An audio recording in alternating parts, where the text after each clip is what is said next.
Cooperative seminar ആണ് ഇവിടെ നടക്കുന്നത്. ആരംഭിക്കാൻ പോവുകയാണ്. ബഹുമാനപ്പെട്ട വിശിഷ്ടാതിഥികളെ വേദിയിലേക്ക് ക്ഷണിക്കുന്നു.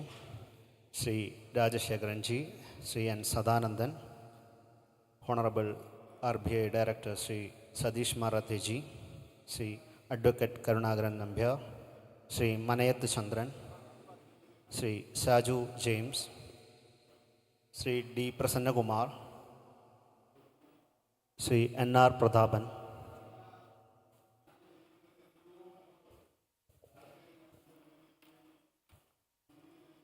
ജന്മഭൂമി സുവർണ ജൂബിലി ആഘോഷത്തോടനുബന്ധിച്ച് നടക്കുന്ന വിജ്ഞാനോത്സവത്തിലെ സഹകരണ സെമിനാറാണ് ഈ സെഷൻ ഇവിടെ നടക്കുന്നത്. മാറി വന്ന കേന്ദ്ര സംസ്ഥാന സഹകരണ നിയമങ്ങൾ, അവ സഹകരണ മേഖലയ്ക്ക് ചെയ്യുന്ന ഗുണവും ദോഷവും എന്ന വിഷയം ഇന്ന് ഈ സെമിനാറിൽ ചർച്ച ചെയ്യുന്നു. സെമിനാർ ഔപചാരികമായി ആരംഭിക്കാൻ പോവുകയാണ്. ആദ്യമായി പ്രാർത്ഥന. എല്ലാവരും ഇരുന്നാൽ മതി.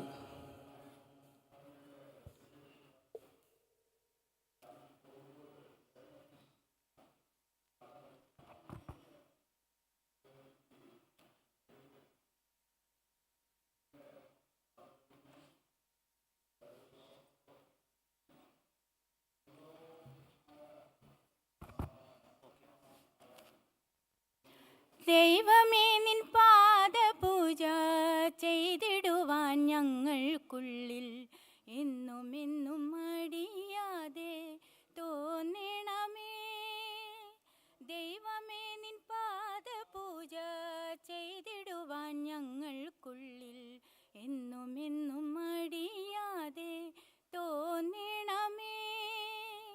സത്യമാണ് ദൈവമെന്നും നീതിയാണ് ദൈവമെന്നും സ്നേഹമാണ് ദൈവമെന്നും തോന്നണമേ. ദൈവമേ, നിൻ പാദപൂജ ചെയ്തിടുവാൻ ഞങ്ങൾക്കുള്ളിൽ എന്നും എന്നും മടിയാതെ തോന്നണമേ. അമ്മയെന്നും അച്ഛനെന്നും ഗുരുവെന്നുമുള്ളവരെ സ്നേഹമോടെ കുമ്പിടുവാൻ തോന്നണമേ. അമ്മയെന്നും അച്ഛനെന്നും ഗുരുവെന്നുമുള്ളവരെ സ്നേഹമോടെ കുമ്പിടുവാൻ തോന്നണമേ. ദൈവമേ, നിൻ പാദപൂജ ഇടുവാൻ ഞങ്ങൾക്കുള്ളിൽ എന്നും എന്നും മടിയാതെ തോന്നണമേ. എന്നും എന്നും മടിയാതെ തോന്നണമേ. ഈ സെമിനാറിന് സ്വാഗത ഭാഷണം നടത്തുന്നതിന് വേണ്ടി ശ്രീ രാജശേഖരൻ അവർകളെ ക്ഷണിക്കുന്നു. അദ്ദേഹം സഹകാർ ഭാരതിയുടെ സംസ്ഥാന ജനറൽ സെക്രട്ടറിയാണ്.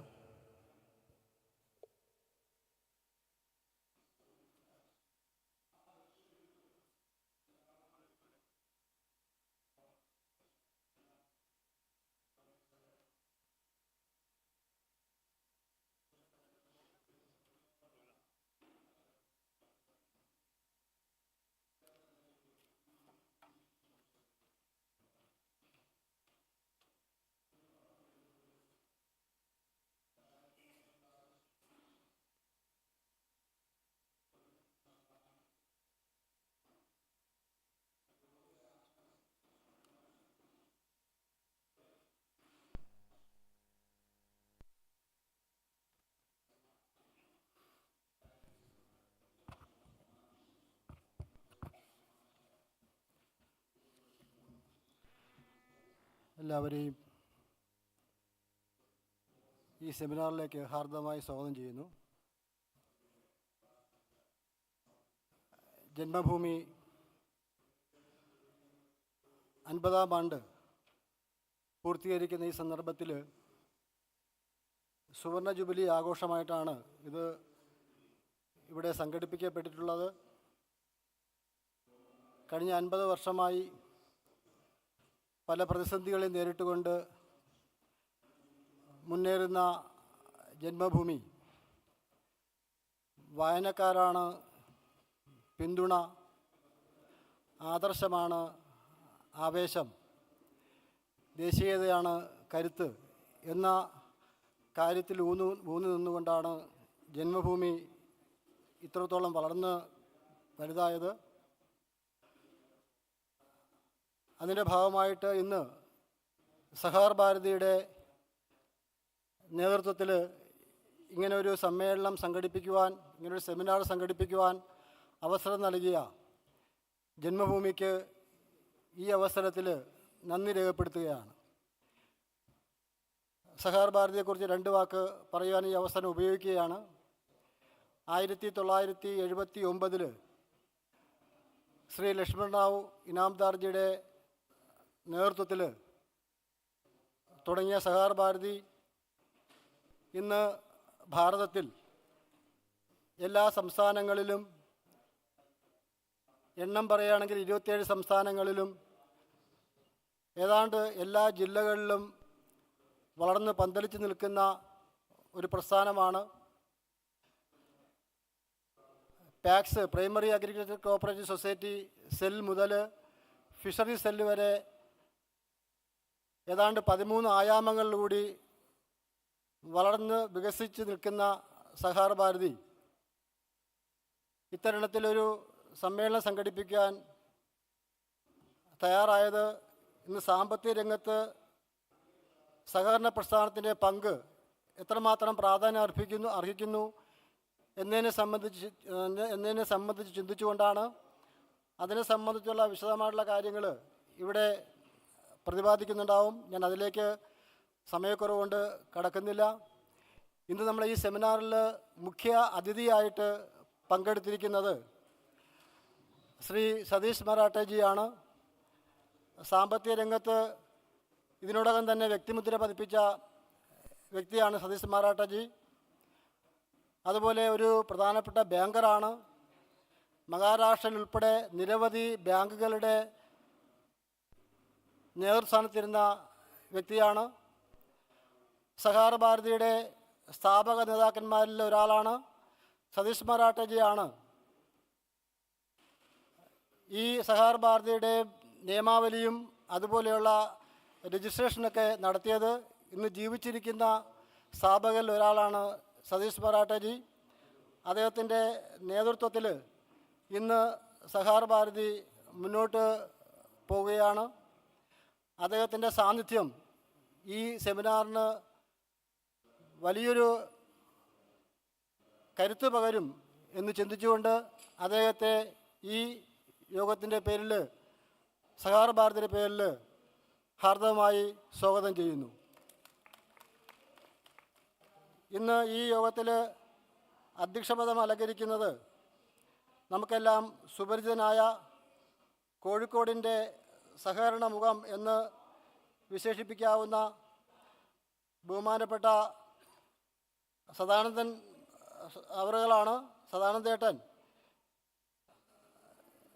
സഹകരണ വകുപ്പിൽ നിന്ന് AR ആയിട്ട് റിട്ടയർഡ് ചെയ്ത ബഹുമാനപ്പെട്ട വ്യക്തിയാണ്. കേരള NGO സംഘിൻ്റെ മുൻ സംസ്ഥാന ജനറൽ സെക്രട്ടറി, സഹകരണ ഭാരതിയുടെ നിലവിൽ സംസ്ഥാന ഉപാധ്യക്ഷനാണ്. ദേശീയ സമിതി അംഗമാണ്. Malabar Navnirman social welfare cooperative സൊസൈറ്റിയുടെ ഡയറക്ടറാണ്. അദ്ദേഹത്തെ ഈ ചടങ്ങിൻ്റെ പേരിൽ, സഹകരണ ഭാരതിയുടെ പേരിൽ സ്വാഗതം ചെയ്യുന്നു.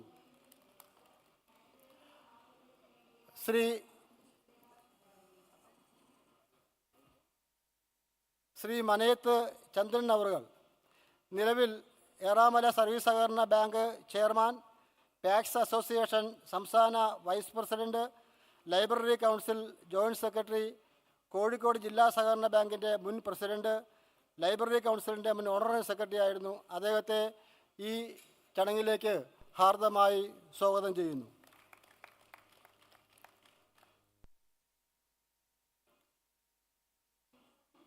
ശ്രീ സാജു ജെയിംസ് നമുക്കെല്ലാവർക്കും സുപരിചിതനാണ്. കോഴിക്കോടുള്ള പൗരാവലിയുടെ മുമ്പിൽ അദ്ദേഹത്തെ പരിചയപ്പെടുത്തേണ്ട ആവശ്യമില്ല. ചടങ്ങിൻ്റെ പേരിൽ Shri Saju James Calicut city bank general മാനേജറാണ്. കേരള സംസ്ഥാന സഹകരണ ഫെഡറേഷൻ സംസ്ഥാന ജനറൽ സെക്രട്ടറിയാണ്. MVR ക്യാൻസർ സെൻ്ററിൻ്റെ ഡയറക്ടറാണ്. അദ്ദേഹത്തെ ഹാർദവമായി സ്വാഗതം ചെയ്യുന്നു.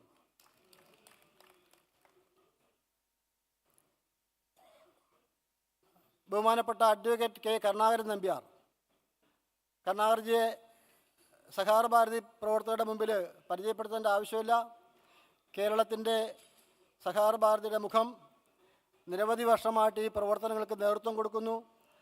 അദ്ദേഹം നിലവിൽ സഹകരണ ഭാരതിയുടെ സംസ്ഥാന അധ്യക്ഷൻ എന്ന ചുമതല വഹിക്കുന്നു. സഹകരണ ഭാരതിയുടെ മുൻ ദേശീയ സെക്രട്ടറി, കാസർഗോഡ് ബാറിലെ അഭിഭാഷകനും കേന്ദ്ര ഗവൺമെൻറ് നോട്ടറിയുമാണ്. Kasaragod cooperative urban bank chairman, Kasaragod ജില്ലാ സഹകരണ ബാങ്ക് മുൻ ഡയറക്ടർ, ഇന്ത്യയിലെ പ്രമുഖ മൾട്ടി സ്റ്റേറ്റ് സഹകരണ സംഘങ്ങളിലൊന്നായ ക്യാംകോയിൽ ദീർഘകാലം ഡയറക്ടറായിരുന്നു. കണ്ണൂർ യൂണിവേഴ്സിറ്റിയിലെ ഗവർണർ നോമിനേറ്റ് ചെയ്യുന്ന സെനറ്റ് അംഗമാണ്. അതുപോലെ കാസർഗോഡ് ഒരു FPOയുടെ ചെയർമാനാണ്. Bandadukka agriculture marketing processing cooperative society പ്രസിഡൻ്റാണ്. അക്ഷയശ്രീയുടെ സ്ഥാപക അധ്യക്ഷനാണ്. പിന്നെ അതിൻ്റെ ചെയർമാനായിരുന്നു.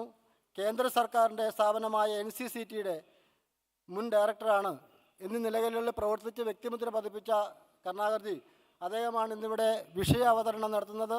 അദ്ദേഹത്തെ ഹാർദവമായി ഈ ചടങ്ങിലേക്ക് സ്വാഗതം ചെയ്യുന്നു. ഇന്ന് വേദിയിലിരിക്കുന്ന ശ്രീ പ്രസന്നകുമാർ സഹകരണ ഭാരതിയുടെ സംഘടനാ പ്രമുഖ എന്നുള്ള ചുമതല വഹിക്കുന്നു. ആലപ്പുഴ ജില്ലയിലാണ് അദ്ദേഹം താമസിക്കുന്നത്. അവിടെ ഒരു FPOയുടെ ചെയർമാനും കൂടിയാണ്. അദ്ദേഹത്തെ ഈ വേദിയിലേക്ക് ഹാർദവമായി സ്വാഗതം ചെയ്യുന്നു. ഇന്ന് സഹകരണ ഭാരതിയുടെ സംസ്ഥാന ഭാരവാഹികളായിട്ടുള്ള പലരും ഇന്ന് വേദിയിലിരിക്കുന്നുണ്ട്. സംസ്ഥാന ഉപാധ്യക്ഷൻ അരവിന്ദാക്ഷൻ ചേട്ടൻ, സംസ്ഥാന സെക്രട്ടറി ശ്രീമതി ഭാവന സുമേഷ്, സംസ്ഥാന സെക്രട്ടറി ശ്രീമതി രമ ഹരീഷ്, സംസ്ഥാന സെക്രട്ടറി ആയിട്ടുള്ള ശ്രീ പ്രയാഗ്, അതുപോലെ അക്ഷയശ്രീ മിഷൻ്റെ ചെയർമാനായ ശ്രീ രമേശ് ബാബുജി, ഇന്ന് ഈ ആഘോഷങ്ങൾക്ക് നേതൃത്വം കൊടുക്കുന്ന ഇതിൻ്റെ ജില്ലാ കൺവീനറായിട്ടുള്ള സഹകരണ ഭാരതിയുടെ സംസ്ഥാന ജില്ലാ സെക്രട്ടറി കൂടിയായിട്ടുള്ള ശ്രീ പ്രതാപ്ജി, സംസ്ഥാന സമിതി അംഗം ശ്രീ കുഞ്ഞാപ്പു തുടങ്ങിയ നിരവധി കാര്യകർത്താക്കന്മാർ ഇന്നിവിടെ എത്തിയിട്ടുണ്ട്. അവർക്കെല്ലാവർക്കും, അതുപോലെ അക്ഷയശ്രീയുടെ ഭാഗത്തു നിന്നും സഹകരണ ഭാരതിയുടെ പ്രവർത്തകർ എന്ന നിലയിൽ വന്നിട്ടുള്ള എല്ലാവർക്കും, നാട്ടുകാർക്കും സഹകാരികൾക്കും എല്ലാവർക്കും ഒറ്റവാക്കിൽ സ്വാഗതം പറഞ്ഞുകൊണ്ട് നിർത്തുന്നു. എല്ലാവർക്കും നമസ്കാരം. Thank you sir. ഈ സെമിനാറിന് അധ്യക്ഷ ഭാഷണം നടത്തുന്നതിന് വേണ്ടി ശ്രീ N. സദാനന്ദൻ അവരെ ക്ഷണിക്കുന്നു. അദ്ദേഹം സഹകാർ ഭാരതിയുടെ മുൻ സംസ്ഥാന അധ്യക്ഷനാണ്. കേരള NGO സംഘിൻ്റെ മുൻ സംസ്ഥാന ജനറൽ സെക്രട്ടറി ആയിരുന്നു. റിട്ടയർഡ് അസിസ്റ്റൻറ്റ് രജിസ്ട്രാർ സഹകരണ വകുപ്പ്. നിലവിൽ സഹകാർ ഭാരതിയുടെ സംസ്ഥാന വൈസ് പ്രസിഡൻ്റായിട്ട് ചുമതല വഹിക്കുന്നു. സഹകാർ ഭാരതിയുടെ ദേശീയ സമിതി അംഗം കൂടിയാണ് അദ്ദേഹം. Malabar Navnirman social welfare cooperative സൊസൈറ്റിയുടെ ഡയറക്ടർ ആയി പ്രവർത്തിക്കുന്നു. എല്ലാവർക്കും നമസ്കാരം. ഇന്ന് നമ്മൾ സഹകാരികൾ ജന്മഭൂമിയുടെ സുവർണ ജയന്തി ആഘോഷത്തിൻ്റെ വേദിയിലാണ് നിൽക്കുന്നത്. ആദ്യമായി ജന്മഭൂമിയോടുള്ള ഒരു കടപ്പാട്, ഒരു നന്ദി ഈ സമയത്ത് രേഖപ്പെടുത്തുകയാണ്. വളരെയധികം സന്തോഷവും അഭിമാനവുമുണ്ട് ജന്മഭൂമി ഒരു സഹകരണ സെമിനാർ സംഘടിപ്പിച്ചു എന്നുള്ളതിൽ. ഞാനിവിടെ അധികം ദീർഘിപ്പിക്കുന്നില്ല, കാരണം സമയം വളരെ കുറവാണ്, നമ്മൾ ലേറ്റായിട്ടുണ്ട്. നമ്മളെല്ലാവരും ഇന്ന് കേൾക്കാൻ പോകുന്നത് കേരളത്തിലെയും ഭാരതത്തിലെയും സഹകരണ മേഖലയിൽ ഇപ്പോൾ എന്തൊക്കെ സംഭവിച്ചു കൊണ്ടിരിക്കുന്നു എന്നുള്ളതിനെ സംബന്ധിച്ച് ഒരു വിശദമായ ഒരു സെമിനാറാണ്. നമ്മുടെ വിഷയം പറഞ്ഞു കഴിഞ്ഞു. അതുകൊണ്ട് നമ്മൾ ഇരിക്കുന്നവരൊക്കെ തന്നെ വിവിധ സഹകരണ സ്ഥാപനങ്ങളുടെ ചുമതലയുള്ളവരാണ്. അതുകൊണ്ട് ആ വിഷയം വളരെ സസൂക്ഷ്മം ശ്രദ്ധിച്ച് കേൾക്കുക എന്ന് മാത്രം പറഞ്ഞുകൊണ്ട് ഞാൻ എൻ്റെ അധ്യക്ഷ ഭാഷണം അവസാനിപ്പിക്കും. Hello, thank you sir. അടുത്തതായി ഈ സെമിനാറിന് ഔപചാരികമായ ഉദ്ഘാടനമാണ്. വിളക്ക് ഭദ്രദീപം തെളിയിച്ച് ഉദ്ഘാടനം നിർവഹിക്കുന്നതിന് വേണ്ടി ശ്രീ സതീഷ് മാറാഥേജിയെ ക്ഷണിക്കുന്നു. Sir, I welcome Sri Sadish Maratheji for lightening the lab and inaugurate the seminar.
Thank you all.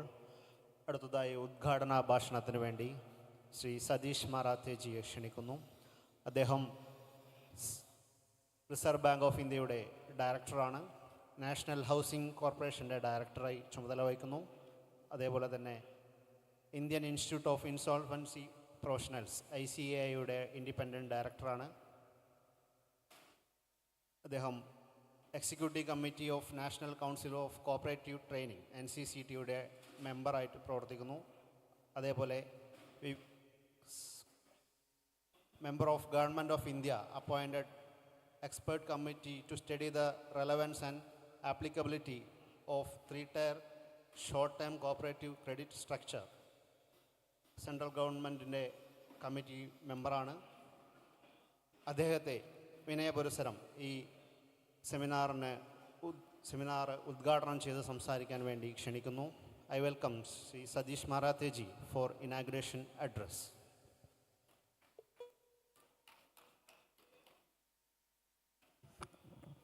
Namaste. I'll speak in a combination of both Hindi and English. And Adarniya Karunakaran ji, State President of Sahakar, and distinguished speakers and participants on the stage and off the stage. Namaskar, Suprabhat. India is emerging as one of the strongest economic centers in the world today. We have emerged as the 5th largest economy, and amongst the large economies of the world, they number 10 in all. We are the fastest growing economy with 7 to 8% consistently for last 3 years. We have been doing well on all fronts. Every week in Reserve Bank of India and also in some other major institutions of the country, we monitor the performance of some 21 sectors. And on all fronts, we are doing exceptionally well. Manufacturing sector capacity utilization is plus 75% today. And you must have noticed that is the reason why every week at least 2-3 companies are raising capital on the Bombay Stock Exchange and the New National Stock Exchange. The the banking sectors as of the country is in the pink of health. Our credit growth is something like 15 to 16%. Deposit growth is hovering between 10 and 12%. Capital adequacy is plus 16%. Provisioning coverage ratio is plus 75% today. And the NPA levels are at historic low. Gross NPA is less than 10%, and the net NPA is between 0.5% to 0.70%. It's one of the best today. There is no dearth of money, no dearth of shortage of capital. And just as the industry is doing exceptionally well, so also the services sector, both in India and abroad. When we talk of services, it doesn't mean only IT sector. There are a host of other activities, and all the sectors are doing well. In fact, the services sector is leading the growth in the GDP amongst itself. Agricultural sector is also doing very well. The statutory food security bhandar or stock that we are required to keep as a country, today the stock is 3 times more than what is required by law. So there is no shortage of food grains or any other. Used to have large deficit. Our imports were more, our exports were comparatively less. Despite fuel hike, for several months during 23-24 and even in the current year so far, the current account has been in the positive region. It's not no more deficit. And the forex reserves that we have as a country are one of the highest in the world. If no single dollar comes by any chance for the say next 1.5 year, nothing will happen. That is the strength of our forex reserves today. So on all fronts, we are doing extremely well.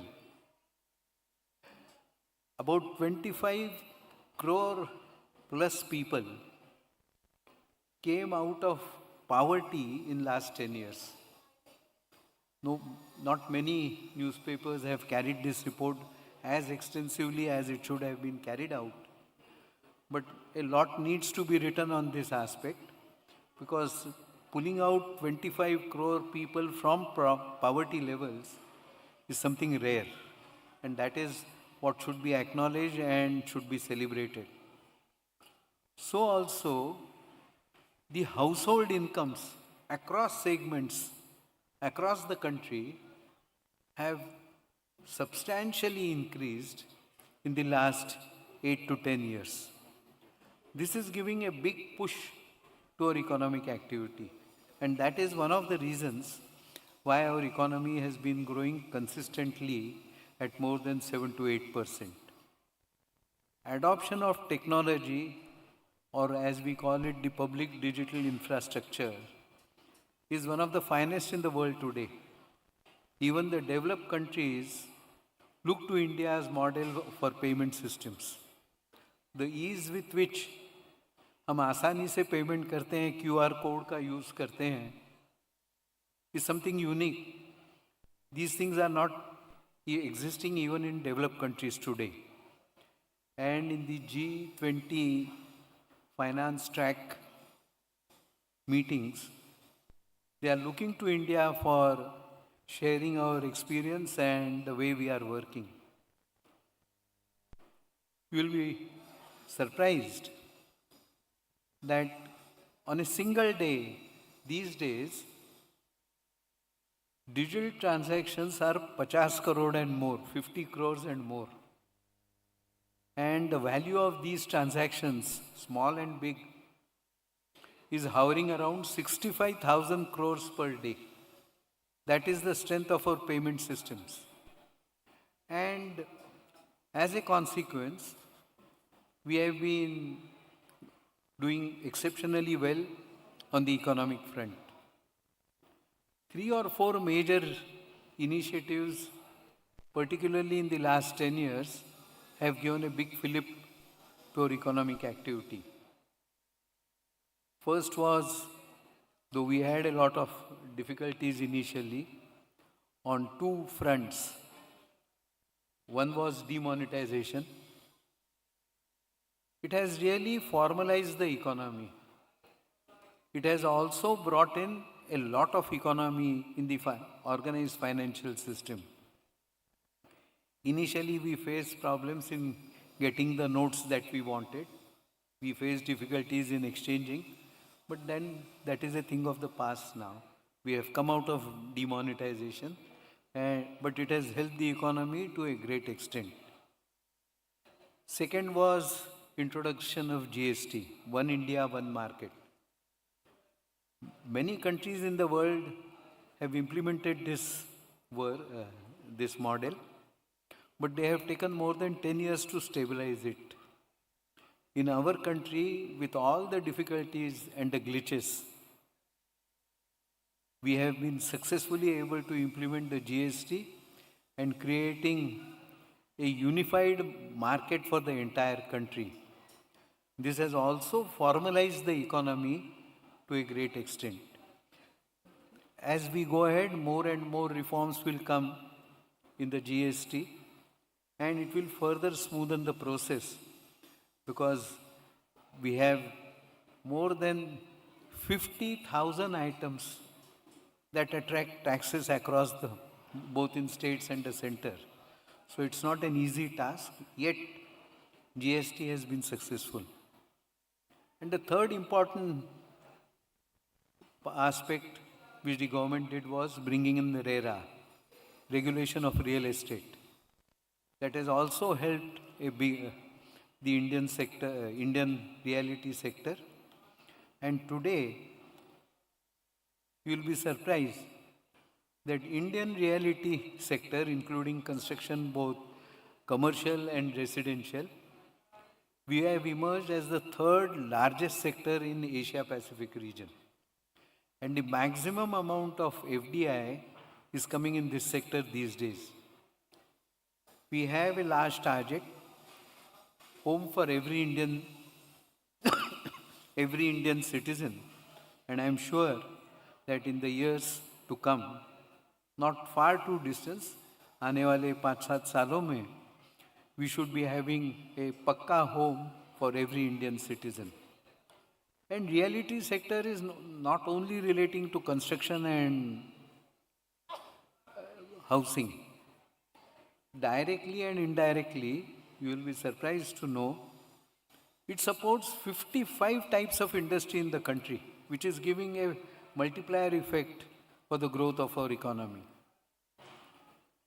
And I would also like to mention that with this, the fourth important reform that was carried out in our country was the insolvency and bankruptcy bill. Once an account becomes an NPA, the only way for the banks and financial institutions in the country was to take possession, sell those assets, liquidate them, and recover whatever was possible. The IBC was introduced basically not as a recovery tool. The whole purpose is our national assets should not go waste. And the units and companies which have failed for any reason should be taken over by somebody as a going concern. After 4 or 5 years, we have now started getting results, and many companies which have become NPA are now changing hands as a going concern. I wanted to give you a broad picture of the Indian economy, because many of us do not read all these points at one stroke in any newspaper report. One aspect also I would like to mention here, that inflation is still not as much under control as we desire. We have the inflation is hovering between 3.5% to 7% for the last 2 years. And in inflation, it is the imported inflation that really created initial problems. A bag of fertilizer which used to cost us something like 280 to 300 rupees, because of the Ukraine and Russian war, mainly, a bag of fertilizer today costs anything between 2,700 rupees to 3,000 rupees. This is one imported inflation component which is very high. And then for energy needs, we continue to import our energy requirements from the Middle East and the world over. But we have been able to contain the prices of crude oil, mainly because we took a bold step to import crude from Russia. It has stabilized the prices not only in India but across the globe. But then it has been a big contributor to the inflation bill. The last component which is contributing to inflation is our food products. And when we say food products, it is not the cereals or a large majority of them, but just 4 or 5 items which are really creating problem. Vegetables, milk, edible oil. These are the 3 important components of our daily use where the prices are very high. And within the vegetable basket, it is the tomatoes, potatoes and onions. Prices of the tomatoes increased almost by 65% last week.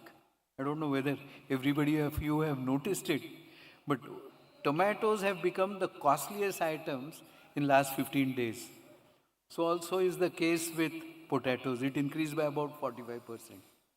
So the inflation is still a little high, but the central government and the Reserve Bank of India, through their fiscal and monetary policies, are keeping a tight leash. And I believe with the onset of harvesting that has now started and the rains have subsided, prices of food items will also come down. And by the end of this year, our inflation rate should be below 4%. That's what we are expecting, and the way we are working together is that's the way we are targeting ourselves. Now to talk about the cooperatives, I would like to mention something. See, Make in India, one window services for industry across the states. The states have also been now changing their approach to industry and manufacturing sector. Urban activities are getting a big fillip and things have started moving. Lakhs of small people who could never access credit from banks are now getting credit.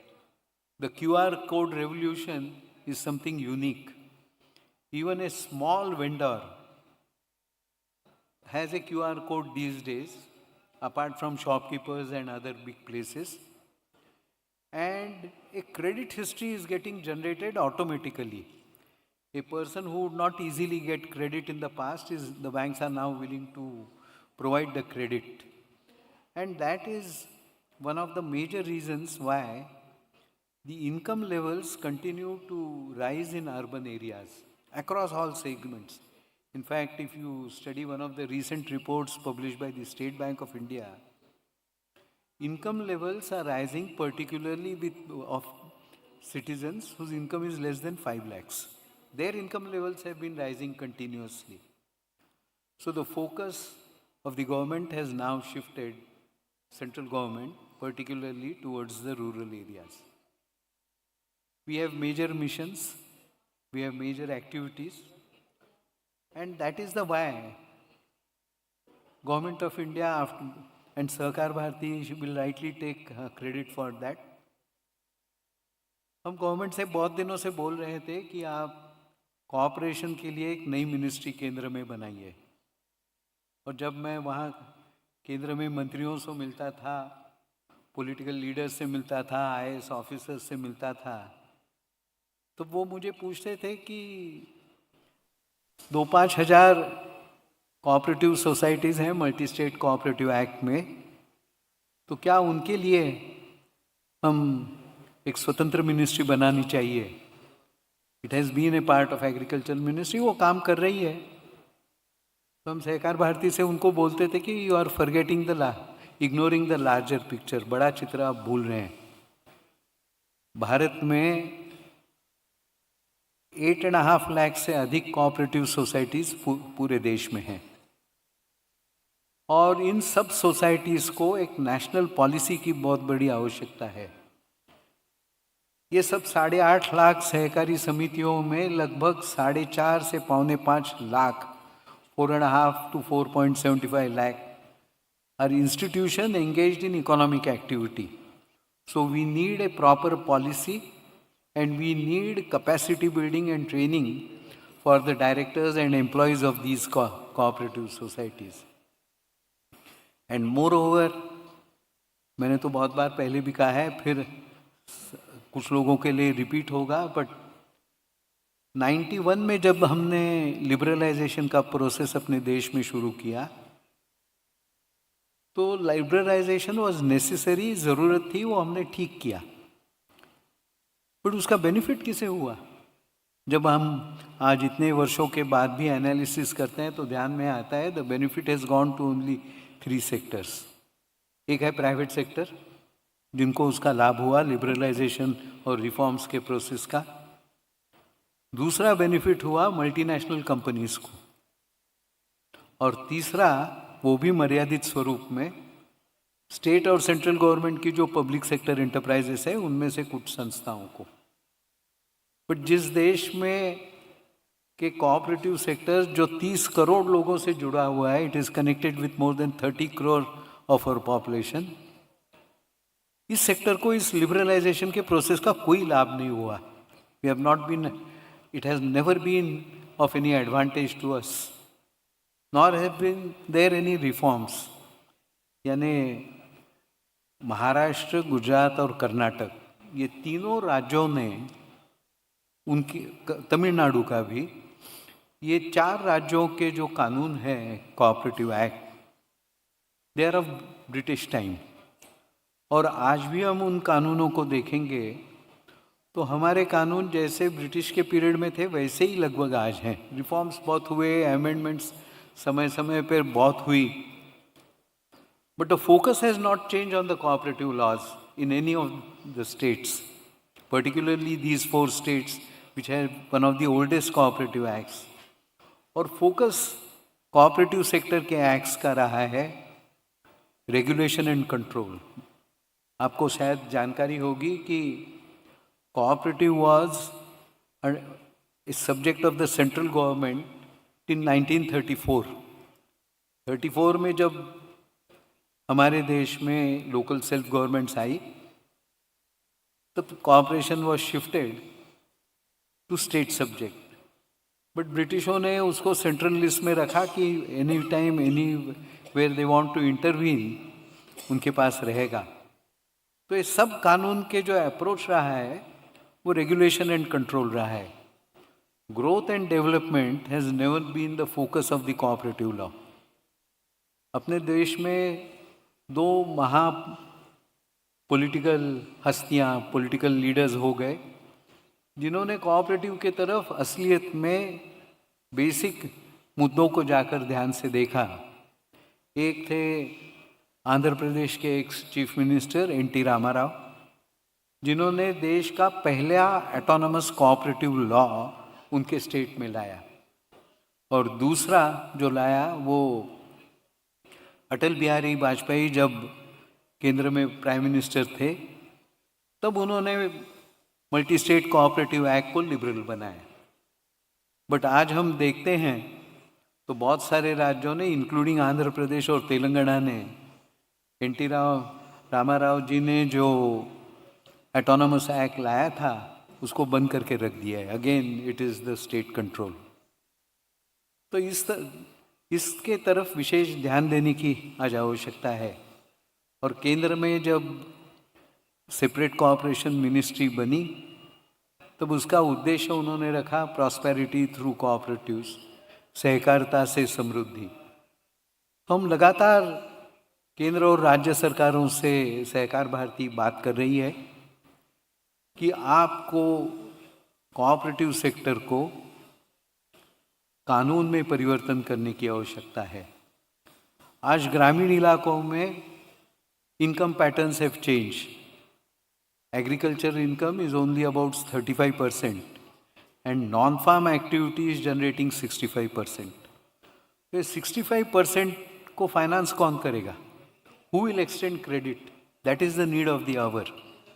और इसी को ध्यान में रखते हुए central government has proposed setting up 2.5 lakhs of primary agricultural cooperative societies across the country. जहाँ भी ग्राम पंचायत है उस गांव में एक प्राइमरी एग्रीकल्चरल कोऑपरेटिव सोसाइटीज़ की आवश्यकता है, because apart from agricultural income, agricultural activities, non farm activities को भी फाइनेंस करने की ज़रूरत है। और इसीलिए इन पैक्स को अब मल्टीपर्पज़ सोसाइटीज़ के रूप में हम परिवर्तित करने की बात कर रहे हैं। पूरे देश में सभी राज्यों ने ये मॉडल को एक्सेप्ट करने का निर्णय लिया है, एक्सेप्ट 2 स्टेट्स। आप समझ सकते हैं कौन से 2 स्टेट्स हैं कि जो इसको अडॉप्ट नहीं कर रहे हैं for their narrow selfish interest. But पूरे देश ने इसको अडॉप्ट किया है और आपको मैं विश्वास दिलाता हूँ कि आने वाले 1-2 साल में जैसे ऑप्टिकल फाइबर नेटवर्क पूरे देश में सभी 2.5 लाख विलेजेस में पहुँचेगा, तब digitalisation will take a big pace in rural India. आज है ही बहुत स्थानों पर उसकी गति बहुत बढ़ेगी। हम तो बात कर रहे हैं कि नेशनल पेमेंट सिस्टम जहां आज 50 करोड़ के ट्रांजैक्शंस हो रहे हैं, आने वाले 1-2 साल में it is going to increase 4-fold।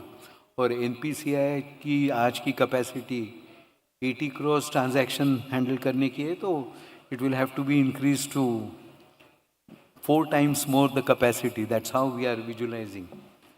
तो ग्रामीण इलाकों में इंक्लूसिव सस्टेनेबल ग्रोथ की ज़रूरत है और ये काम केवल कोऑपरेटिव्स कर सकती है।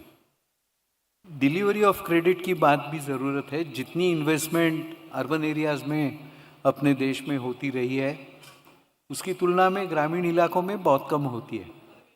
Annually district central cooperative bank, state cooperative banks, PACS के माध्यम से और जो पब्लिक सेक्टर बैंक्स एग्रीकल्चर को फाइनेंस करते हैं every year, that is just 2 lakh crores. That's all for a country of our size. And population is plus 50 crores even in rural India today, despite a large urbanization. And agriculture remains, and allied agriculture activities remain the largest sector which gives livelihood to our citizens. So credit has to flow, investments have to flow in the rural areas, और ये काम cooperative sector can do the best. I am a part of the central government committee which is studying a 2-tier, whether we should have a 2-tier structure or a 3-tier structure in the cooperative. We have unanimously recommended that except for small states like Nagaland, Mizoram, Goa, Pondicherry, all the states should have a 3-tier structure. 3-tier structure will give the banks a local feel, local access, and flow of credit will be faster. आज हम 10, जैसे मैंने कहा कि we are giving 2 lakh crores annually in the rural sector. Just imagine if हमारी जो PACS की संख्या 2.5 lakhs हो जाती है, the flow of credit in rural sector will not be less than 8 to 10 lakhs annually. And that is going to give a still multiplier effect, not only to GDP, but income earning opportunities and income levels in rural sector. अब विकसित भारत बनने की दृष्टि से, आत्म भारत बनने की दृष्टि से कोऑपरेटिव सेक्टर आने वाले दिनों में बहुत अहम भूमिका निभाएगी और उसी दृष्टि से सब प्रकार की योजनाएं बन रही है, व्यवस्थाएं बन रही है। आप जानते हैं कि पहले agriculture ministry at the centre, तो ऐसी मिनिस्ट्री थी after our home and defence, जहाँ सबसे ज़्यादा IAS ऑफिसर्स हुआ करते थे।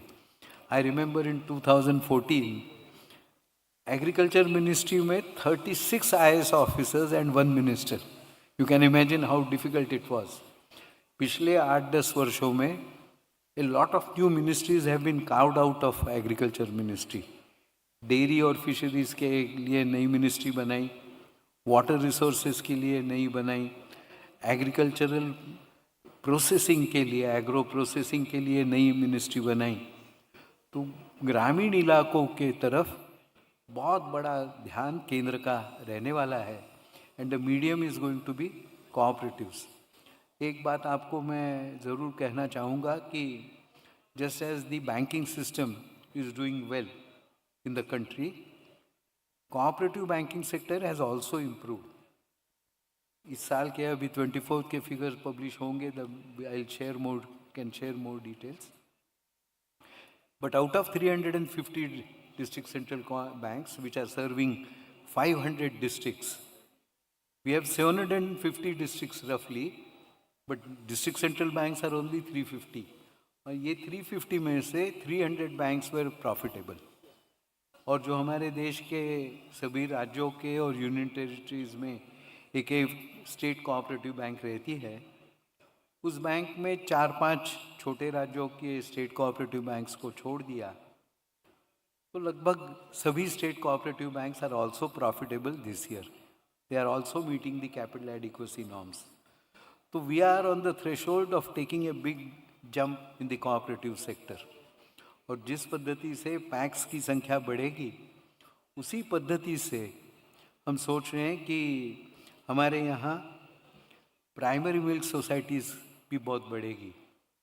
आप सब लोगों को शायद जानकारी होगी कि जो ऑपरेशन मिल्क फ्लड प्लान बना था 10 साल का, that is over now. New operation milk flood plan 2 is coming. उसके अंदर विजुलाइज किया गया है कि हम we should have at least 3 lakh primary milk societies. आज देश में लगभग 1,90,000 सोसाइटीज़ are registered, but only 1,20,000 societies are working and profitable.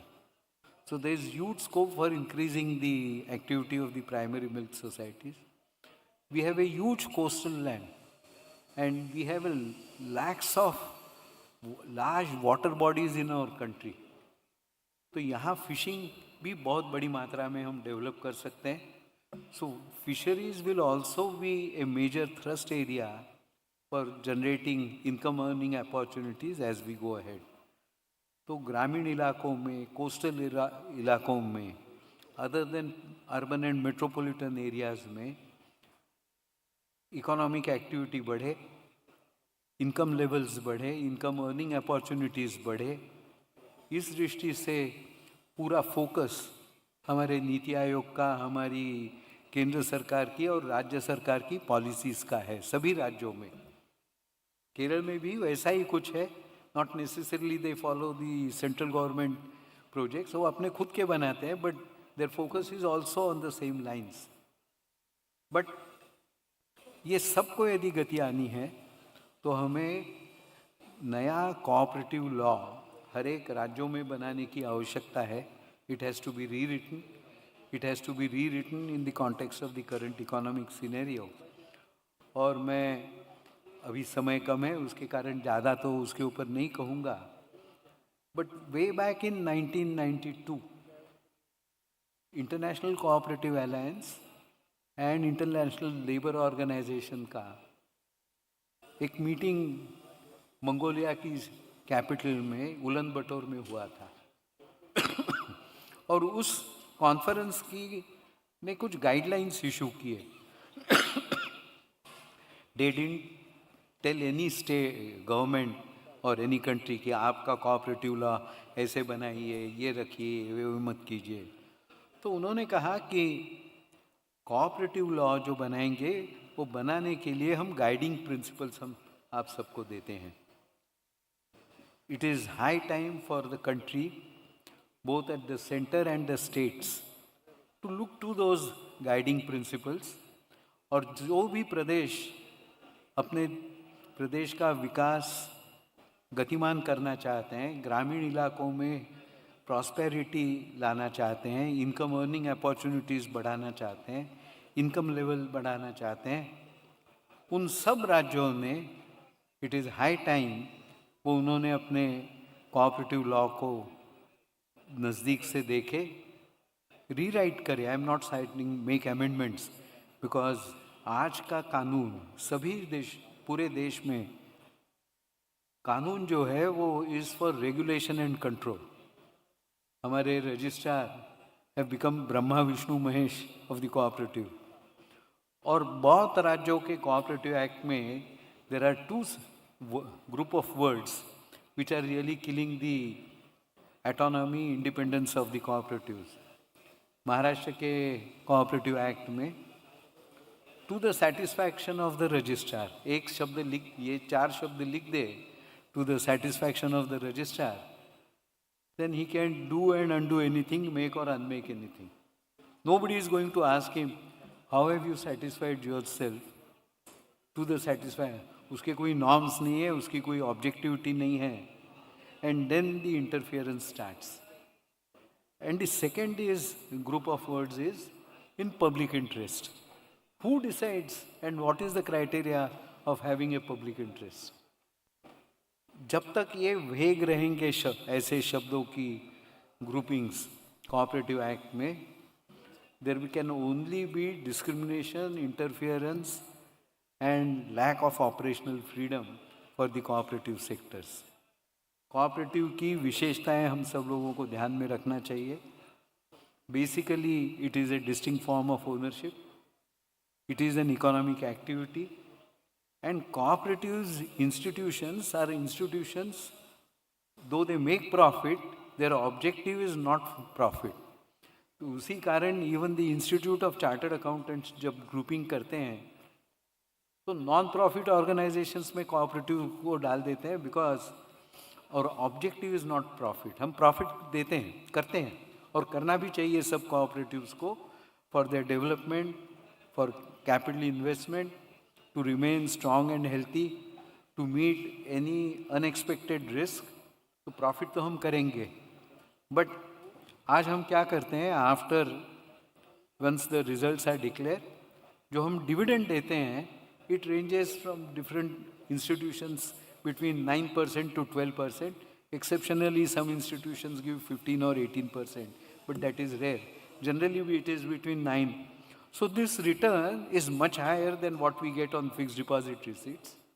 And this return is a return for the risk capital that we have invested in the cooperative sector.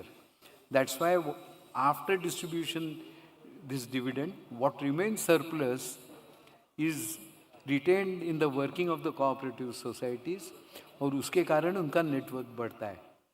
Way back again, it's almost 20 years back, आप नाबार्ड का report 2002 का निकाल के देखेंगे तो आपको ध्यान में आएगा, NABARD has acknowledge that the social capital formation in the country has been achieved mainly through cooperatives. And that's why looking all these aspects, हम सब लोगों को कानून ऐसा बनाना चाहिए कि जिसके कारण ऑटोनॉमी मिले, ऑपरेशनल फ्रीडम मिले, लेवल प्लेइंग फील्ड मिले, और गवर्नमेंट की policies should be such that it empowers the cooperative to do their own activities. Simultaneously prudential regulation is also must. हमारी संस्था ठीक से काम चल रही है ना, ये देखने के लिए prudential regulation is a must, and instead of state government and the cooperative department themselves looking after supervision, they should create a separate supervisory body. As Reserve Bank in our country supervises the entire financial sector, but they have created a separate board for financial supervision, which overlooks the performance of every regulated entity, whether it is a bank, whether it is an NBFC, whether it is a credit information company, or for that matter, all other types. Likewise, regulation should be prudential and supervision should be independent of the government. The government's role should be to enact policies, enact legislations which will empower the cooperatives. मैं चाहता हूँ कि ऐसा वातावरण अपने देश में जल्द से जल्द बने.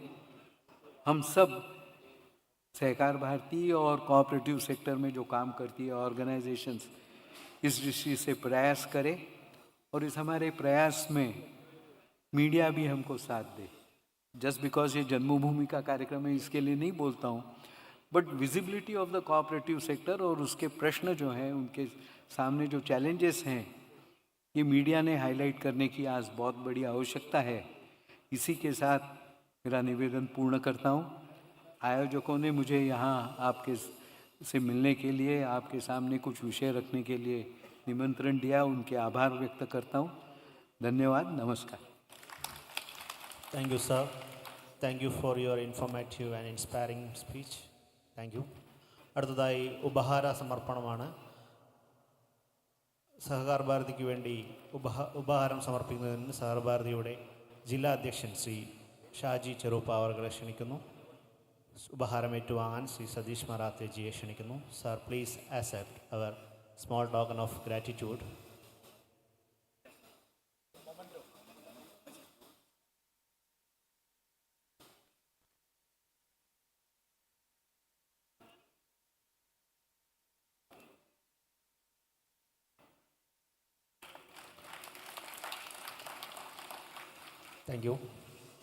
Thank you sir. നമ്മുടെ സെമിനാറിൻ്റെ സെഷനിലേക്ക് കടക്കുകയാണ്. ഈ സെമിനാറിൽ വിഷയം അവതരിപ്പിച്ച് സംസാരിക്കുന്നതിന് വേണ്ടി ശ്രീ അഡ്വക്കേറ്റ് കരുണാകരൻ നമ്പ്യാർ അവരെ ക്ഷണിക്കുന്നു. അദ്ദേഹം സഹകാർ ഭാരതിയുടെ സംസ്ഥാന അധ്യക്ഷനാണ്, മുൻ ദേശീയ ജനറൽ സെക്രട്ടറി, കാസർഗോഡ് ബാറിലെ പ്രമുഖ അഭിഭാഷകനായ അദ്ദേഹം കേന്ദ്ര ഗവൺമെൻറ് നോട്ടറിയായി പ്രവർത്തിക്കുന്നു. പ്രമുഖ സഹകാരിയായ അദ്ദേഹം കാസർഗോഡ് കോപ്പറേറ്റീവ് അർബൻ ബാങ്ക് ചെയർമാനും കാസർഗോഡ് ജില്ലാ സഹകരണ ബാങ്കിൻ്റെ മുൻ ഡയറക്ടർ കൂടിയാണ്. ഇന്ത്യയിലെ പ്രമുഖ മൾട്ടി സ്റ്റേറ്റ് സഹകരണ സംഘമായ കാംകോയിൽ ദീർഘകാലം ഡയറക്ടറായിരുന്നു. കണ്ണൂർ യൂണിവേഴ്സിറ്റിയിലെ ഗവർണർ നോമിനേറ്റഡ് സെനറ്റ് അംഗമാണ്. ശ്രീ കരുണാകരൻജിയെ വിഷയം അവതരിപ്പിച്ച് സംസാരിക്കുന്നതിന് വേണ്ടി ക്ഷണിക്കുന്നു.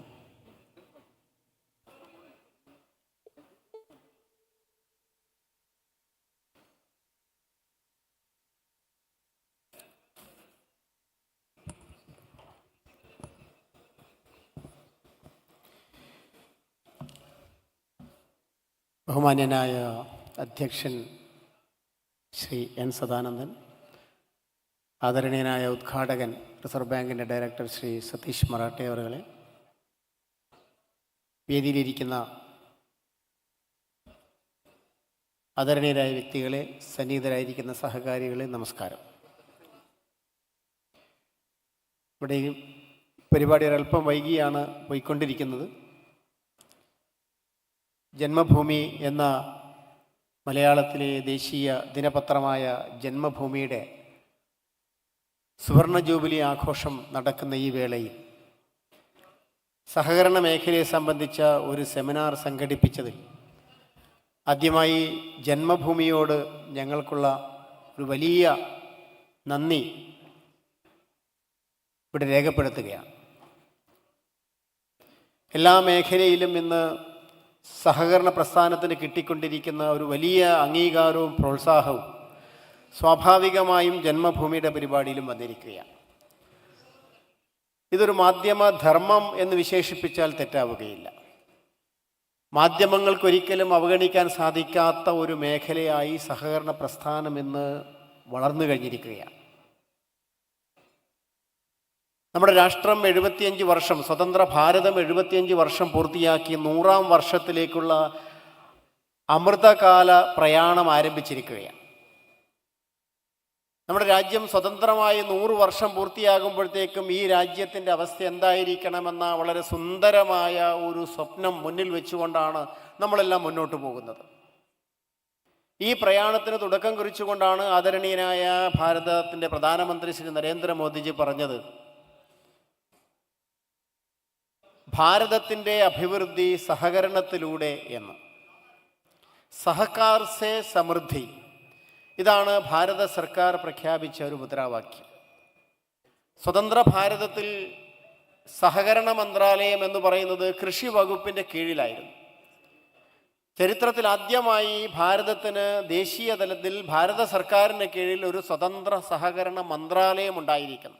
2021 സ്വതന്ത്ര സഹകരണ മന്ത്രാലയം ഉദ്ഘാടനം ചെയ്യപ്പെടുന്ന ദിവസമാണ് ഭാരതത്തിൻ്റെ പ്രധാനമന്ത്രി ഭാരതത്തിൻ്റെ സമൃദ്ധി സഹകരണത്തിലൂടെ എന്ന് പ്രഖ്യാപിച്ചത്. ഇതിലപ്പുറം സഹകരണ മേഖലയ്ക്ക് ഒരു അംഗീകാരത്തിൻ്റെ ആവശ്യമില്ല. സഹകരണ പ്രസ്ഥാനത്തിൻ്റെ പ്രാധാന്യവും പ്രസക്തിയും വിളിച്ചോതുന്ന ഒരാശയമാണ് ഭാരതത്തിൻ്റെ സമൃദ്ധി സഹകരണത്തിലൂടെ എന്നുള്ളത്. അപ്പോൾ സ്വാഭാവികമായും ഈ രാജ്യത്തെക്കുറിച്ച്, നമ്മുടെ നാടിനെക്കുറിച്ച് ചിന്തിക്കുന്ന ഏതൊരു പരിപാടിയിലും സഹകരണ മേഖല ഒരു അവിഭാജ്യ ഘടകമായി ഭാഗമായി മാറുകയാണ്. ഇന്നിവിടെ ചർച്ച ചെയ്യപ്പെടുന്ന വിഷയവും ഈ നാടിൻ്റെ അഭിവൃദ്ധിയിൽ ഭാരത സർക്കാരും സംസ്ഥാന സർക്കാരുകളും പ്രത്യേകിച്ച് കേരള സർക്കാരും ഒക്കെ എടുത്തുകൊണ്ടിരിക്കുന്ന നയസമീപനങ്ങൾ, തീരുമാനങ്ങൾ, നിയമനിർമ്മാണങ്ങൾ സഹകരണ മേഖലയ്ക്കും ഈ നാടിനും എത്രത്തോളം പ്രയോജനകരമാണ് എന്ന ഒരു ചിന്തയാണ്, ചർച്ചയാണ് ഈ സെമിനാറിൽ വിഷയമായി വച്ചിരിക്കുന്നത്. ഈ സെമിനാറിൽ വളരെ പ്രഗത്ഭരായ ആളുകൾ, ശ്രീ മനയത്ത് ചന്ദ്രനെ പോലുള്ള കേരളത്തിൽ അറിയപ്പെടുന്ന സഹകാരികൾ ഈ വിഷയത്തെ അധികരിച്ചുകൊണ്ട് സംസാരിക്കുകയാണ്. മാത്രമല്ല, അദ്ദേഹത്തിന് വടകരയിൽ സഹകരണവുമായി ബന്ധപ്പെട്ട ഒരു പ്രധാനപ്പെട്ട മറ്റൊരു പരിപാടിയിലും കൂടെ പെട്ടെന്ന് തന്നെ എത്തിച്ചേരേണ്ടതുള്ളതുകൊണ്ട് എൻ്റെ ഈ വിഷയാവതരണം ഞാൻ തൽക്കാലം ഒരു ആമുഖം മാത്രം പറഞ്ഞ് ഇപ്പോൾ അവസാനിപ്പിക്കുകയാണ്. ഈ വിഷയത്തിലുള്ള ചർച്ചകൾക്ക് ശേഷം അതിനെ അപഗ്രഥിച്ചുകൊണ്ട് അല്ലെങ്കിൽ കൺക്ലൂഡ് ചെയ്തുകൊണ്ട് അവസാനം വിശദമായി വിഷയത്തെക്കുറിച്ച് സംസാരിക്കാമെന്നാണ് ഞാൻ ഉദ്ദേശിക്കുന്നത്. സഹകരണ മേഖല എന്തുകൊണ്ടും പ്രാധാന്യമേറിയതാണ്. കേരളത്തിലെ സഹകരണ മേഖലയെക്കുറിച്ച് 2 തരത്തിലെ ചർച്ചകൾ നടക്കുന്നുണ്ട്. കേരളത്തിൽ സഹകരണ പ്രസ്ഥാനത്തിന് അനുകൂലമായും സഹകരണ മേഖലയ്ക്ക് പ്രതികൂലമായുമുള്ള ചർച്ചകൾ എല്ലാ മേഖലയിലും നടക്കുന്നുണ്ട്. കേരളത്തിൽ നടന്നുകൊണ്ടിരിക്കുന്ന സഹകരണ മേഖലയിൽ നടന്നുകൊണ്ടിരിക്കുന്ന സംഭവ വികാസങ്ങൾ ഒരു പരിധിവരെ സഹകരണ മേഖലയിലുള്ള വിശ്വാസ്യതയ്ക്ക് തന്നെ ഒരു കോട്ടം തട്ടിയിട്ടുണ്ടോ അല്ലെങ്കിൽ ഇടിവുണ്ടാക്കിയിട്ടുണ്ടോ എന്ന് ചോദിച്ചാൽ നമുക്ക് നിഷേധിക്കാൻ സാധ്യമല്ല. ഭാരത സർക്കാർ നടത്തിക്കൊണ്ടിരിക്കുന്ന സുപ്രധാനമായ നീക്കങ്ങൾ സഹകരണ മേഖലയെ സംബന്ധിച്ച് കേരളത്തിൽ ചർച്ച ചെയ്യപ്പെടുന്നത് പോസിറ്റീവായിട്ടാണോ എന്നും നമുക്ക് സംശയിക്കേണ്ടിയിരിക്കുന്നു. അതിൻ്റേതായ അർത്ഥത്തിൽ എടുത്തുകൊണ്ട് കേരളം മുഖവിലക്കെടുത്തുകൊണ്ട് ചർച്ച ചെയ്യുന്നുണ്ടോ എന്നുകൂടെ ചർച്ച ചെയ്യപ്പെടേണ്ടതായിട്ടുണ്ട്. ഏതായാലും ചർച്ചകളിലൂടെ ആശയങ്ങൾ വരും. അപഗ്രഥിച്ചുകൊണ്ട് അവസാനം കുറച്ച് വിശദമായിട്ട് തന്നെ സംസാരിക്കാമെന്ന് മാത്രം പറഞ്ഞുകൊണ്ട് ഈ വിഷയം ചർച്ചയ്ക്ക് വേണ്ടി അവതരിപ്പിച്ചുകൊണ്ട് ആദ്യം തന്നെ ഈ വിഷയത്തെ അധികരിച്ചുകൊണ്ട് സംസാരിക്കുന്നതിന് പ്രമുഖ സഹകാരിയായിട്ടുള്ള കേരള ഫാക്സ് ഫെഡറേഷൻ്റെ സംസ്ഥാന ഭാരവാഹി ഉപാധ്യക്ഷൻ കൂടിയായിട്ടുള്ള ശ്രീ മനയത്ത് ചന്ദ്രൻ അവരെ ക്ഷണിച്ചുകൊണ്ട് ഞാൻ തൽക്കാലം വിടവാങ്ങുകയാണ്. നമസ്കാരം. Thank you. ശ്രീ മനയത്ത് ചന്ദ്രൻ, അദ്ദേഹം കോഴിക്കോട് വടകര സ്വദേശിയാണ്. ഏറാമല സർവീസ് സഹകരണ ബാങ്കിൻ്റെ ചെയർമാൻ ആയി പ്രവർത്തിക്കുന്നു. പ്രാഥമിക കാർഷിക വായ്പാ സഹകരണ സംഘങ്ങളുടെ അസോസിയേഷൻ്റെ സംസ്ഥാന വൈസ് പ്രസിഡന്റ്, കേരള സർക്കാരിൻ്റെ വിവിധ കമ്മിറ്റികളിൽ അംഗമായി പ്രവർത്തിക്കുന്നു. അദ്ദേഹത്തെ ഈ വിഷയത്തെ അധികരിച്ച് സംസാരിക്കാൻ ക്ഷണിക്കുന്നു. Respected Shri Satish Marathe, RB Central Board Director, and our friends, the presidential address, Sri N. Sadananthan, welcome speech by Rajshekaran, the paper presentation by State President Sahar Bharati Advocate Karnagaran Nambiyar, Saju James, General Manager, Calicut City Cooperative Bank, N.R. Pradhaban, General Secretary, Sahar Bharati Kozhikode, dignitaries in the stage and off and on the stage, പ്രിയമുള്ള സഹകരണ മേഖലയിലെ സഹോദരന്മാരെ, സുഹൃത്തുക്കളെ, ഇന്നിവിടെ ചർച്ച ചെയ്യപ്പെടുന്ന പ്രധാനപ്പെട്ട വിഷയം കേന്ദ്ര സംസ്ഥാന സർക്കാരുകൾ കൊണ്ടുവരുന്ന നിയമനിർമ്മാണങ്ങളും നയങ്ങളും പരിപാടികളും എങ്ങനെ സഹകരണ മേഖലയെ ബാധിക്കുന്നു, അതെങ്ങനെ രാഷ്ട്രത്തിൻ്റെ അഭിവൃദ്ധിക്ക് വേണ്ടി അനുകൂലമായോ പ്രതികൂലമായോ പ്രതിഫലിക്കുന്നു എന്നതിനെ സംബന്ധിച്ചാണ്.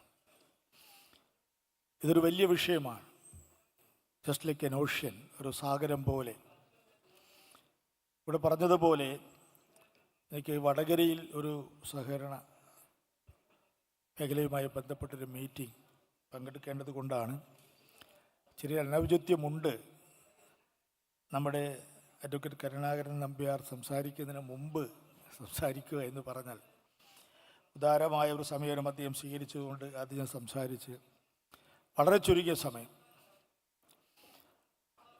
ഇവിടെ പറഞ്ഞതുപോലെ കേന്ദ്രത്തിൽ ഒരു സഹകരണ വകുപ്പ് അമിത്ഷാ മന്ത്രിയായി കൊണ്ടുവരികയുണ്ടായി. സഹകരണം സ്റ്റേറ്റ് വിഷയമാണ്. ഭരണഘടനയുടെ 7-ാം അനുച്ഛേദത്തിൽ 32-ാം പട്ടികയായി ഉൾപ്പെടുത്തപ്പെട്ടതാണ്. നേരത്തെ സഹകരണം കൃഷി വകുപ്പിന് കീഴിലായിരുന്നു കേന്ദ്രത്തിൽ. പിന്നീട് സ്വതന്ത്രമായ ഒരു വകുപ്പായി അത് മാറി. കേരളത്തിൽ വർഷങ്ങൾക്ക് മുമ്പ് തന്നെ ഏറ്റവും ശക്തമായ, പ്രത്യേകിച്ച് വായ്പാ മേഖല വളരെ ശക്തമായി പ്രവർത്തിക്കുന്ന ഒരു സംസ്ഥാനമാണ് കേരളം. കുറച്ച് അർബൻ ബാങ്കുകളും അതുപോലെ ബാങ്കുകളൊക്കെ ബന്ധപ്പെട്ട് 1675 സഹകരണ സ്ഥാപനങ്ങളാണ്, വായ്പാ സ്ഥാപനങ്ങളാണ് കേരളത്തിലുള്ളത്. അതോടൊപ്പം 16,000-ൽ പരം സഹകരണ സ്ഥാപനങ്ങൾ, വ്യത്യസ്ത മേഖലകൾ, രജിസ്ട്രാറുടെ നിയന്ത്രണത്തിലുള്ളതും അല്ലാത്തതുമായ സഹകരണ സ്ഥാപനങ്ങൾ കേരളത്തിൽ പ്രവർത്തിക്കുന്നുണ്ട്. ചില സ്റ്റേറ്റുകളിൽ, ഇപ്പോൾ മഹാരാഷ്ട്രയിൽ പഞ്ചസാര, അങ്ങനെ ഓരോ സംസ്ഥാനങ്ങളിലും അവരുടെ കൃഷിയുമായി ബന്ധപ്പെട്ട പ്രധാനപ്പെട്ട സഹകരണ സ്ഥാപനങ്ങളുണ്ട്. കേരളത്തിൽ വായ്പാ മേഖലയാണ് ഇത് ശക്തമായി പ്രവർത്തിക്കുന്നത്. കേന്ദ്രത്തിൽ ഒരു വകുപ്പ് വന്നതോടുകൂടി അതിനെ സംസ്ഥാനത്തിൻ്റെ പരമാധികാരത്തിൽ കൈകടത്തുക എന്ന രൂപത്തിലുള്ള ആക്ഷേപങ്ങളൊക്കെ വരികയുണ്ടായി. ഇതിനിടയിൽ 97-ാം ഭരണഘടനാ ഭേദഗതി വന്നു. ആ ഭേദഗതി 2011-ൽ നമ്മുടെ പാർലമെൻറ്റ് അംഗീകരിച്ചു. ആ അംഗീകരിച്ചതിനെ തുടർന്ന് എല്ലാ സംസ്ഥാനങ്ങളിലും 2013 ഫെബ്രുവരി മാസം 15-ാം തീയതിക്ക് മുമ്പായി അതിനനുസൃതമായ ഭേദഗതികൾ കൊണ്ടുവരണമെന്ന് പറഞ്ഞു. കേരളത്തിലും കൊണ്ടുവന്നു. പക്ഷേ ഏപ്രിൽ മാസം 12-ാം തീയതി ഗുജറാത്ത് ഹൈക്കോടതി ആ ഭരണഘടനാ ഭേദഗതി സ്ക്വാഷ് ചെയ്തു, റദ്ദ് ചെയ്തു. അതിന് കാരണമായി പറഞ്ഞ ഒരു കാര്യം, ഭരണഘടനാ ഭേദഗതി ഭൂരിപക്ഷം സ്റ്റേറ്റുകളിൽ അംഗീകരിച്ചു പോകണം, അത് നടപടിക്രമം പൂർത്തീകരിച്ചിട്ടില്ല. അങ്ങനെ ചില സാങ്കേതിക കാരണങ്ങൾ പറഞ്ഞുകൊണ്ട് ആ വിധിക്കെതിരെ, അതിൽ മഹാരാഷ്ട്ര 1-2 സംസ്ഥാനങ്ങളിൽ ഭരണഘടനാ ഭേദഗതിക്ക് വിരുദ്ധമായിട്ടുള്ള സമീപനം അല്ലെങ്കിൽ സ്റ്റേ ചെയ്തുകൊണ്ടും തടസ്സവാദം ഉന്നയിച്ചുകൊണ്ടും വരികയുണ്ടായി. 21 ജൂലൈ മാസം 20-ാം തീയതി കേന്ദ്ര ഗവൺമെൻറ് സുപ്രീം കോടതിയിൽ അതിന് അപ്പീൽ പോയി. ആ അപ്പീലിൻ്റെ വിധി വന്നു. ആ സുപ്രധാനമായ ആ വിധിയിലാണ് 2 പ്രധാനപ്പെട്ട കാര്യങ്ങൾ പറഞ്ഞു. ആ റദ്ദ് ചെയ്ത നടപടി അംഗീകരിക്കുകയും അതോടൊപ്പം തന്നെ മൾട്ടി സ്റ്റേറ്റ് കോപ്പറേറ്റീവ് സൊസൈറ്റീസ് ആക്ടിൻ്റെ അടിസ്ഥാനത്തിൽ പ്രവർത്തിക്കുന്ന സഹകരണ സ്ഥാപനങ്ങളിൽ കേന്ദ്ര ഗവൺമെൻറ്റിന് ഇടപെടാം എന്ന് വന്നു. സംസ്ഥാന വിഷയമാണ് സഹകരണമെന്ന് സ്ഥാപിക്കുന്നതോടൊപ്പം തന്നെ കേന്ദ്രഭരണ പ്രദേശങ്ങളിലുള്ള സഹകരണ പ്രസ്ഥാനത്തിൽ ഇടപെടാൻ കേന്ദ്ര ഗവൺമെൻറ് അധികാരമുണ്ട്. മൾട്ടി സ്റ്റേറ്റ് സഹകരണ നിയമത്തിൻ്റെ അടിസ്ഥാനത്തിൽ രൂപീകൃതമായ സഹകരണ മേഖലയിൽ ഇടപെടാൻ കേന്ദ്ര ഗവൺമെൻറ് അധികാരമുണ്ട് എന്ന് വന്നു. അതിനെ തുടർന്ന് കേന്ദ്ര സഹകരണ മന്ത്രാലയം പ്രധാനപ്പെട്ട 3-4 കാര്യങ്ങളിൽ തീരുമാനങ്ങളിലേക്ക് വരികയാണ്. അതൊന്ന്, ഒരു കേന്ദ്ര ദേശീയമായിട്ടുള്ള ഒരു സഹകരണ നയം. രണ്ടാമത്, മൾട്ടി സ്റ്റേറ്റ് സഹകരണ നിയമത്തിൽ സമഗ്രമായ ഭേദഗതി. അതുപോലെ ഒരു പൊതു ബൈലോ, കോമൺ ബൈലോ. മറ്റൊന്ന് കോമൺ സോഫ്റ്റ്വെയർ. ഈ 4 കാര്യങ്ങളാണ് കേന്ദ്ര ഗവൺമെൻറ് കൊണ്ടുവന്നിട്ടുള്ളത്. മൾട്ടി സ്റ്റേറ്റ് സഹകരണ നിയമത്തിൽ സമഗ്രമായ മാറ്റം 48 വകുപ്പുകളിൽ ഭേദഗതി വരുത്തിക്കൊണ്ട് മൾട്ടി സ്റ്റേറ്റ് സഹകരണ നിയമത്തിൽ മാറ്റം വരികയുണ്ടായി.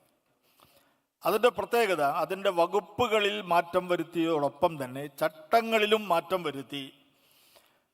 അങ്ങനെ പ്രവർത്തിക്കുന്ന സഹകരണ സ്ഥാപനങ്ങളിൽ അതിൻ്റെ ബൈലോവിലും അതിൻ്റെ റൂൾസിലും റെഗുലേഷൻസിലും മാറ്റം വരുത്തണം എന്ന് ആവശ്യപ്പെടുകയുണ്ടായി. മൾട്ടി സ്റ്റേറ്റ് സഹകരണ സ്ഥാപനത്തിൻ്റെ നേരത്തെ അതിങ്ങനെ അയഞ്ഞതും ക്രമപ്പെടുത്താത്തതുമായ ചില നടപടികളെ കേന്ദ്ര ഗവൺമെൻറ് അതിൻ്റെ സഹകരണ മന്ത്രാലയത്തിൻ്റെ തീരുമാനത്തിൻ്റെ അടിസ്ഥാനത്തിൽ ചില നിർദ്ദേശങ്ങൾ, ഭരണസമിതി അംഗങ്ങളിൽ സംവരണം, ഭരണസമിതിയുടെ തീരുമാനത്തിൻ്റെ പരിധിയും ഉത്തരവാദിത്വവും, പൊതുയോഗത്തിനുള്ള വ്യവസ്ഥ, ഓഡിറ്റ് വാർഷിക കണക്കവതരണം, കേന്ദ്ര രജിസ്ട്രാർക്ക് റിപ്പോർട്ട് സമർപ്പിക്കൽ തുടങ്ങിയ കാര്യങ്ങൾ, credit societies and non credit societies and federal societies, ഇവർക്കെല്ലാം വ്യക്തമായ നിർദ്ദേശങ്ങളും നിബന്ധനകളും നിയമങ്ങളും വരുത്തിക്കൊണ്ടാണ് മൾട്ടി സ്റ്റേറ്റ് സഹകരണ സ്ഥാപനത്തിൻ്റെ ഭേദഗതി വന്നിട്ടുള്ളത്. അതനുസരിച്ച് രജിസ്ട്രാർക്ക് ഒരു സഹകരണ സ്ഥാപനത്തിൻ്റെ അംഗീകാരം, രജിസ്ട്രേഷൻ കൊടുക്കുന്നതിന് വേണ്ടിയുള്ള നടപടികൾ വളരെ ലഘൂകരിച്ചു. ഓൺലൈൻ മുഖാന്തരം അപേക്ഷ കൊടുക്കുകയും 3-4 ആഴ്ചകൾക്കകം രജിസ്ട്രേഷൻ നൽകണമെന്ന നിബന്ധന വരികയുണ്ടായി. അതുപോലെ തന്നെ നേരത്തെ ഒരു മൾട്ടി സ്റ്റേറ്റ് 2-ലധികം സഹകരണ സംസ്ഥാനങ്ങളിലുള്ള മൾട്ടി സ്റ്റേറ്റ് സഹകരണ സ്ഥാപനത്തിന് രജിസ്ട്രേഷൻ കിട്ടണമെങ്കിൽ അതാത് സംസ്ഥാനങ്ങളുടെ രജിസ്ട്രാറുടെ നോ ഒബ്ജക്ഷൻ സർട്ടിഫിക്കറ്റ് വേണ്ടി വന്നിരുന്നു. ഇപ്പോൾ അത് വേണ്ടതില്ല. ഒരു സഹകരണ സ്ഥാപനം രജിസ്റ്റർ ചെയ്ത് സെൻട്രൽ ഗവൺമെൻറ്റിൻ്റെ സെൻട്രൽ രജിസ്ട്രാറുടെ അനുമതി എളുപ്പത്തിൽ വാങ്ങിയെടുക്കാൻ സാധിക്കും. അതിൻ്റെ പ്രവർത്തനങ്ങളെ ക്രമപ്പെടുത്തി ദേശീയമായ ഒരു സഹകരണ നയം കേന്ദ്ര ഗവൺമെൻറ്, കേന്ദ്ര സഹകരണ വകുപ്പ് മുന്നോട്ട് വെക്കുകയുണ്ടായി. വളരെ, ഞാൻ ഈ അഭിപ്രായം പറയുന്നത് എൻ്റെ വ്യക്തിപരമായ അഭിപ്രായമാണ്. ഏതെങ്കിലും രാഷ്ട്രീയ മുന്നണിയുടെയോ രാഷ്ട്രീയ പ്രസ്ഥാനത്തിൻ്റെയോ അഭിപ്രായമായി പരിഗണിക്കേണ്ടതില്ല. ഞാൻ പറഞ്ഞ പല കാര്യങ്ങളും പിന്നീട് ശരിയായിരുന്നു എന്ന് സംസ്ഥാനത്തിലെ സഹകരണ മേഖലയിൽ പ്രവർത്തിച്ച ആൾക്കാർക്ക് ബോധ്യപ്പെടുകയുണ്ടായി. കേന്ദ്ര ഗവൺമെൻറ് കൊണ്ടുവന്നിട്ടുള്ള മൾട്ടി സ്റ്റേറ്റ് സഹകരണ നിയമത്തിൻ്റെ അടിസ്ഥാനത്തിലുള്ള മാറ്റം, അതുപോലെ തന്നെ കേന്ദ്ര നയം, അതിനോട് കേരളത്തിലെ ഇടതുപക്ഷ ജനാധിപത്യ മുന്നണിയുടെ സഹകരണ മേഖലയിലുള്ള അതിൻ്റെ ഫ്രാക്ഷൻ, അതിൻ്റെ മന്ത്രിയുടെ എല്ലാം ഞാൻ കൃത്യമായി എൻ്റെ അഭിപ്രായം പറഞ്ഞിട്ട് അത് ഞാൻ ഇവിടെയും പറയുകയാണ്. ദേശീയ നയം ഇന്ത്യയിലെ 26 സംസ്ഥാനങ്ങൾ അംഗീകരിച്ചു. തമിഴ്നാട് ചില ഭേദഗതികൾ അവതരിപ്പിച്ചു, ആ ഭേദഗതികളും അംഗീകരിച്ചു. ഇന്ത്യയിലെ കേരളം മാത്രം അതിനോട് മുഖം തിരിഞ്ഞു നിൽക്കുന്നു. അത് നെഗറ്റീവാണ്. ആ നയം തിരുത്താൻ സഹകരണ മന്ത്രിയും ഗവൺമെൻറ്റും സന്നദ്ധമാവണം എന്നാണ് എൻ്റെ അഭിപ്രായം. കേന്ദ്ര ഗവൺമെൻറ്, ഞാൻ വളരെ വർഷങ്ങളായി പറഞ്ഞുകൊണ്ടിരിക്കുന്നൊരു കാര്യം, കേന്ദ്ര സംസ്ഥാന ഗവൺമെൻറ്റുകളുടെ ഫണ്ടിങ് അത് ഒരു പഞ്ചായത്തിലെ തദ്ദേശ ഭരണ സ്ഥാപനങ്ങളിലേക്ക് റൂട്ട് ചെയ്യുമ്പോൾ, നാടിൻ്റെ വികസനത്തിന് വിനിയോഗിക്കുമ്പോൾ അത് ആ പഞ്ചായത്തിലുള്ള ഒരു സഹകരണ സ്ഥാപനം മുഖാന്തരമായിരിക്കണം. ഇന്ന് കേന്ദ്ര ഗവൺമെൻറ് കൊണ്ടുവന്നിട്ടുള്ള ദേശീയ നയത്തിൽ അത് വളരെ ശക്തമായി പറഞ്ഞിരിക്കുന്നു. ഒരു പഞ്ചായത്തിലുള്ള പ്രാഥമിക സഹകരണ ബാങ്ക്, സഹകരണ സ്ഥാപനം അതായിരിക്കണം ആ പഞ്ചായത്തിലെ വികസന പ്രവർത്തനങ്ങൾക്ക് വേണ്ടി കേന്ദ്ര സംസ്ഥാന ഗവൺമെൻറ്റുകൾ കൊണ്ടുവരുന്ന സാമ്പത്തിക അതിൻ്റെ കോർ ഏജൻസിയായി ആ പഞ്ചായത്തിലെ സഹകരണ സ്ഥാപനം മാറണം. അതുപോലെ തന്നെ മൾട്ടി സ്റ്റേറ്റ് സഹകരണ സ്ഥാപനത്തിൽ വരുത്തുന്ന ഭേദഗതികളും നിബന്ധനകളും അംഗീകരിച്ചു പോകുന്നൊരു സംവിധാനം. നിക്ഷേപങ്ങൾക്ക് സ്വീകരിക്കുമ്പോൾ വളരെയധികം അരാജകത്വം നടക്കുന്നുണ്ട്. അതിനെയെല്ലാം കേന്ദ്ര ഗവൺമെൻറ് നിയന്ത്രിക്കുകയാണ്. എന്നിട്ട് ബാങ്കിങ് പ്രവർത്തനം നടത്താനുള്ള അവകാശമടക്കം മൾട്ടി സ്റ്റേറ്റ് സഹകരണ സ്ഥാപനങ്ങൾക്ക് നൽകുകയാണ്. കേരളത്തിൽ വായ്പാ സംഘം വളരെ ശക്തമാണ്. ഇന്ത്യയിലാകെ സഹകരണ മേഖല സമാഹരിക്കുന്ന നിക്ഷേപത്തിൻ്റെ ഒരു 78% ഈ കേരളത്തിലാണ്. അതേസമയം നബാർഡ് മുഖാന്തരമാണ് വായ്പ നൽകുന്നത്. നിക്ഷേപങ്ങൾക്ക് നിയന്ത്രണം ഏർപ്പെടുത്തുമ്പോൾ പോലും മൾട്ടി സ്റ്റേറ്റ് സഹകരണ സ്ഥാപനങ്ങളുടെ പ്രവർത്തനങ്ങളിൽ അതിൻ്റെ വായ്പാ സംവിധാനങ്ങൾ മുഴുവനായി നബാർഡ് മുഖാന്തരം അവർക്ക് നൽകാൻ സാഹചര്യം സൃഷ്ടിക്കപ്പെടുമ്പോൾ കേരള ഗവൺമെൻറ് വിരുദ്ധമായ സമീപനം സ്വീകരിച്ചാൽ ഇവിടുത്തെ പ്രാഥമിക ബാങ്കുകളുടെ തകർച്ചയായിരിക്കും അതിൻ്റെ ആത്യന്തികമായ പ്രതിഫലനം. മറ്റൊരു പ്രധാനപ്പെട്ട കാര്യം, കേന്ദ്ര ഗവൺമെൻറ് ഇപ്പോൾ കൊണ്ടുവരുന്ന കരട് നയത്തിൽ നിർദ്ദേശിച്ചിട്ടുള്ള ഒരു പ്രധാനപ്പെട്ട കാര്യം ത്രിതല വായ്പാ സമ്പ്രദായം വേണം എന്നതാണ്. ത്രിതല സംവിധാനം എന്ന് പറഞ്ഞാൽ ജില്ലാ സഹകരണ ബാങ്കുകൾ വേണം എന്നതാണ്. ആ കരട് നയത്തിൽ അത് പറയുമ്പോൾ യഥാർത്ഥത്തിൽ ഇവിടെ ഇപ്പം മറാഠെ ജി ഇവിടെ പറയുകയുണ്ടായി. അദ്ദേഹമടക്കം അംഗമായിട്ടുള്ള ഇന്ത്യയിലെ വായ്പാ നയങ്ങൾക്ക് രൂപം നൽകുന്നതിന് വേണ്ടി നബാർഡിൻ്റെ ചെയർമാൻ KV ഷാജി ചെയർമാനായിക്കൊണ്ട് ഒരു കമ്മിറ്റിക്ക് കേന്ദ്ര ഗവൺമെൻറ് രൂപം നൽകുകയുണ്ടായി. ആ കമ്മിറ്റിയിൽ 5 പേരാണുള്ളത്. ഇവിടെ പറഞ്ഞിട്ടുള്ള നമ്മുടെ മറാഠെ ജി, KV ഷാജി, അതുപോലെ തന്നെ NCCTയുടെ സെക്രട്ടറി മോഹൻ മിത്ര, നാവ്സ്കോ MD ഭീമ സുബ്രഹ്മണ്യം അടക്കമുള്ള ആളുകളെ ഇപ്പം മറാഠെ ജി ഇവിടെ സംസാരിക്കുകയുണ്ടായി. യഥാർത്ഥത്തിൽ കേരളമാണ് ആ സഹകരണ മേഖലയിൽ വലിയ മാറ്റം വരുത്താൻ വേണ്ടി കേരള ബാങ്ക് കൊണ്ടുവന്നു. കേരളത്തിലെ ജില്ലാ ബാങ്കുകളെല്ലാം കേരള ബാങ്കിൽ ലയിപ്പിച്ചു. ആ ദുരന്തമാണ് നമ്മളിപ്പോൾ അനുഭവിച്ചു കൊണ്ടിരിക്കുന്നത്. ഇതിൻ്റെ ആദ്യത്തെ ആലോചന യോഗം വിളിച്ചു ചേർത്തപ്പോൾ കടകംപള്ളി സുരേന്ദ്രനോട് ഞാൻ പറഞ്ഞു, ഇത് ശരിയല്ല. കേരളത്തിലെ സഹകരണ മേഖലയിൽ ജില്ലാ ബാങ്ക് അനിവാര്യമായ ഘടകമാണ്. അവരെ നിലനിർത്തിക്കൊണ്ട് ഒരു കേരള ബാങ്ക് ഉണ്ടായിക്കൊള്ളട്ടെ. പക്ഷേ ഇപ്പോൾ ദേശീയ നയത്തിൽ പറഞ്ഞിരിക്കുന്നു ജില്ലാ ബാങ്കുകൾ ഉണ്ടാവണം. ഈ പറയുന്ന കമ്മിറ്റി, KV ഷാജി ചെയർമാൻ്റെ കമ്മിറ്റിയുടെ പ്രപ്പോസൽ ജില്ലാ ബാങ്കുകൾ വരണം എന്നതാണ്. ജില്ലാ ബാങ്കുകൾ എടുത്തു കളഞ്ഞതിന് ഫലമായി പ്രാഥമിക സഹകരണ ബാങ്കും സംസ്ഥാന കേരള ബാങ്കും തമ്മിലുള്ള ജൈവബന്ധം ഇല്ലാതായിരിക്കുന്നു. പ്രാഥമിക ബാങ്കുകളെ സഹായിക്കാൻ വേണ്ടിയാണ് കേരള ബാങ്ക് ഉണ്ടാക്കിയത് എന്നാണ് പറയുന്നത്. പക്ഷേ ഇപ്പോൾ അവർ സംസാരിച്ചു തുടർന്നിരിക്കുന്നു, ഇത് അബദ്ധമായി പോയി. ഞാനിവിടെ പറയുന്നു, കേരള ബാങ്ക് ജില്ലാ ബാങ്കുകൾ ഇല്ലാതാക്കിക്കൊണ്ട് കേരള ബാങ്ക് രൂപീകരിച്ച് തെറ്റായ ഒരു നടപടിയാണ്. ഈ കേന്ദ്ര നയത്തിൻ്റെ അടിസ്ഥാനത്തിൽ അത് പുനഃപരിശോധിക്കാൻ സംസ്ഥാന ഗവൺമെൻറ് തയ്യാറാവണം എന്നുകൂടി ഞാൻ അഭ്യർത്ഥിക്കുകയാണ്. അതെങ്ങനെ വേണം എന്നുള്ളത് സംബന്ധിച്ച് വിദഗ്ധരെ ഇരുത്തി ചർച്ച ചെയ്തു കൊള്ളട്ടെ. അതുപോലെ കേന്ദ്ര നയത്തിലും പൊതു ബൈലോവിലും അതുപോലെ മൾട്ടി സ്റ്റേറ്റ് സഹകരണ സ്ഥാപനത്തിൻ്റെ ഭേദഗതി നിർദ്ദേശങ്ങളും കേരളത്തിന് എങ്ങനെ ഉപയോഗിക്കാൻ സാധിക്കും.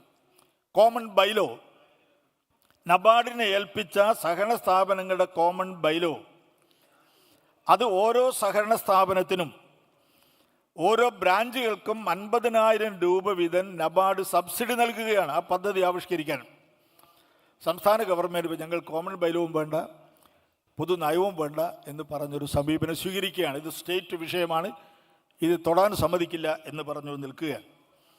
ആ അവസരത്തിലാണ് കേരളത്തിൽ ഒരു സഹകരണ നിയമ ഭേദഗതി സമഗ്രമായ രൂപത്തിൽ കൊണ്ടുവരാനുള്ള ശ്രമം കൊണ്ടുവന്നിട്ടുള്ളത്. 56 നേരത്തെ മൾട്ടി സ്റ്റേറ്റ് കോപ്പറേറ്റീവ്സ് 48 വകുപ്പുകളിലാണ് മാറ്റം വരുത്തിയത്.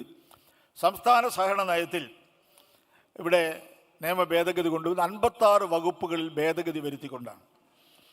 ആ 56 വകുപ്പുകളിൽ ഭേദഗതി വരുത്തിയത് അത് യഥാർത്ഥത്തിൽ ചോദ്യം ചെയ്യപ്പെട്ടിരിക്കുകയാണ് കോടതിയിൽ. യഥാർത്ഥത്തിൽ ഒരു ജനാധിപത്യപരമായ സംവിധാനം പറയുമ്പോൾ ഇവിടുത്തെ MLA-മാർക്ക് മത്സരിക്കാൻ തടസ്സമില്ല, പഞ്ചായത്തുകൾ മത്സരിക്കാൻ തടസ്സമില്ല, സഹകരണ സ്ഥാപനത്തിൽ മത്സരിക്കുന്നവർക്ക് 3 ടേമിൽ കൂടുതൽ മത്സരിക്കാൻ പാടില്ല എന്ന് നിയമത്തെ പ്രഖ്യാപിക്കുകയാണ്. നേരത്തെ അത് സിംഗിൾ ബെഞ്ചിൽ പോയി ഡിവിഷണൽ ബെഞ്ച് അതിൻ്റെ വിധി വന്നിരിക്കുന്നു. ഇത് ജനാധിപത്യ വിരുദ്ധമാണ്.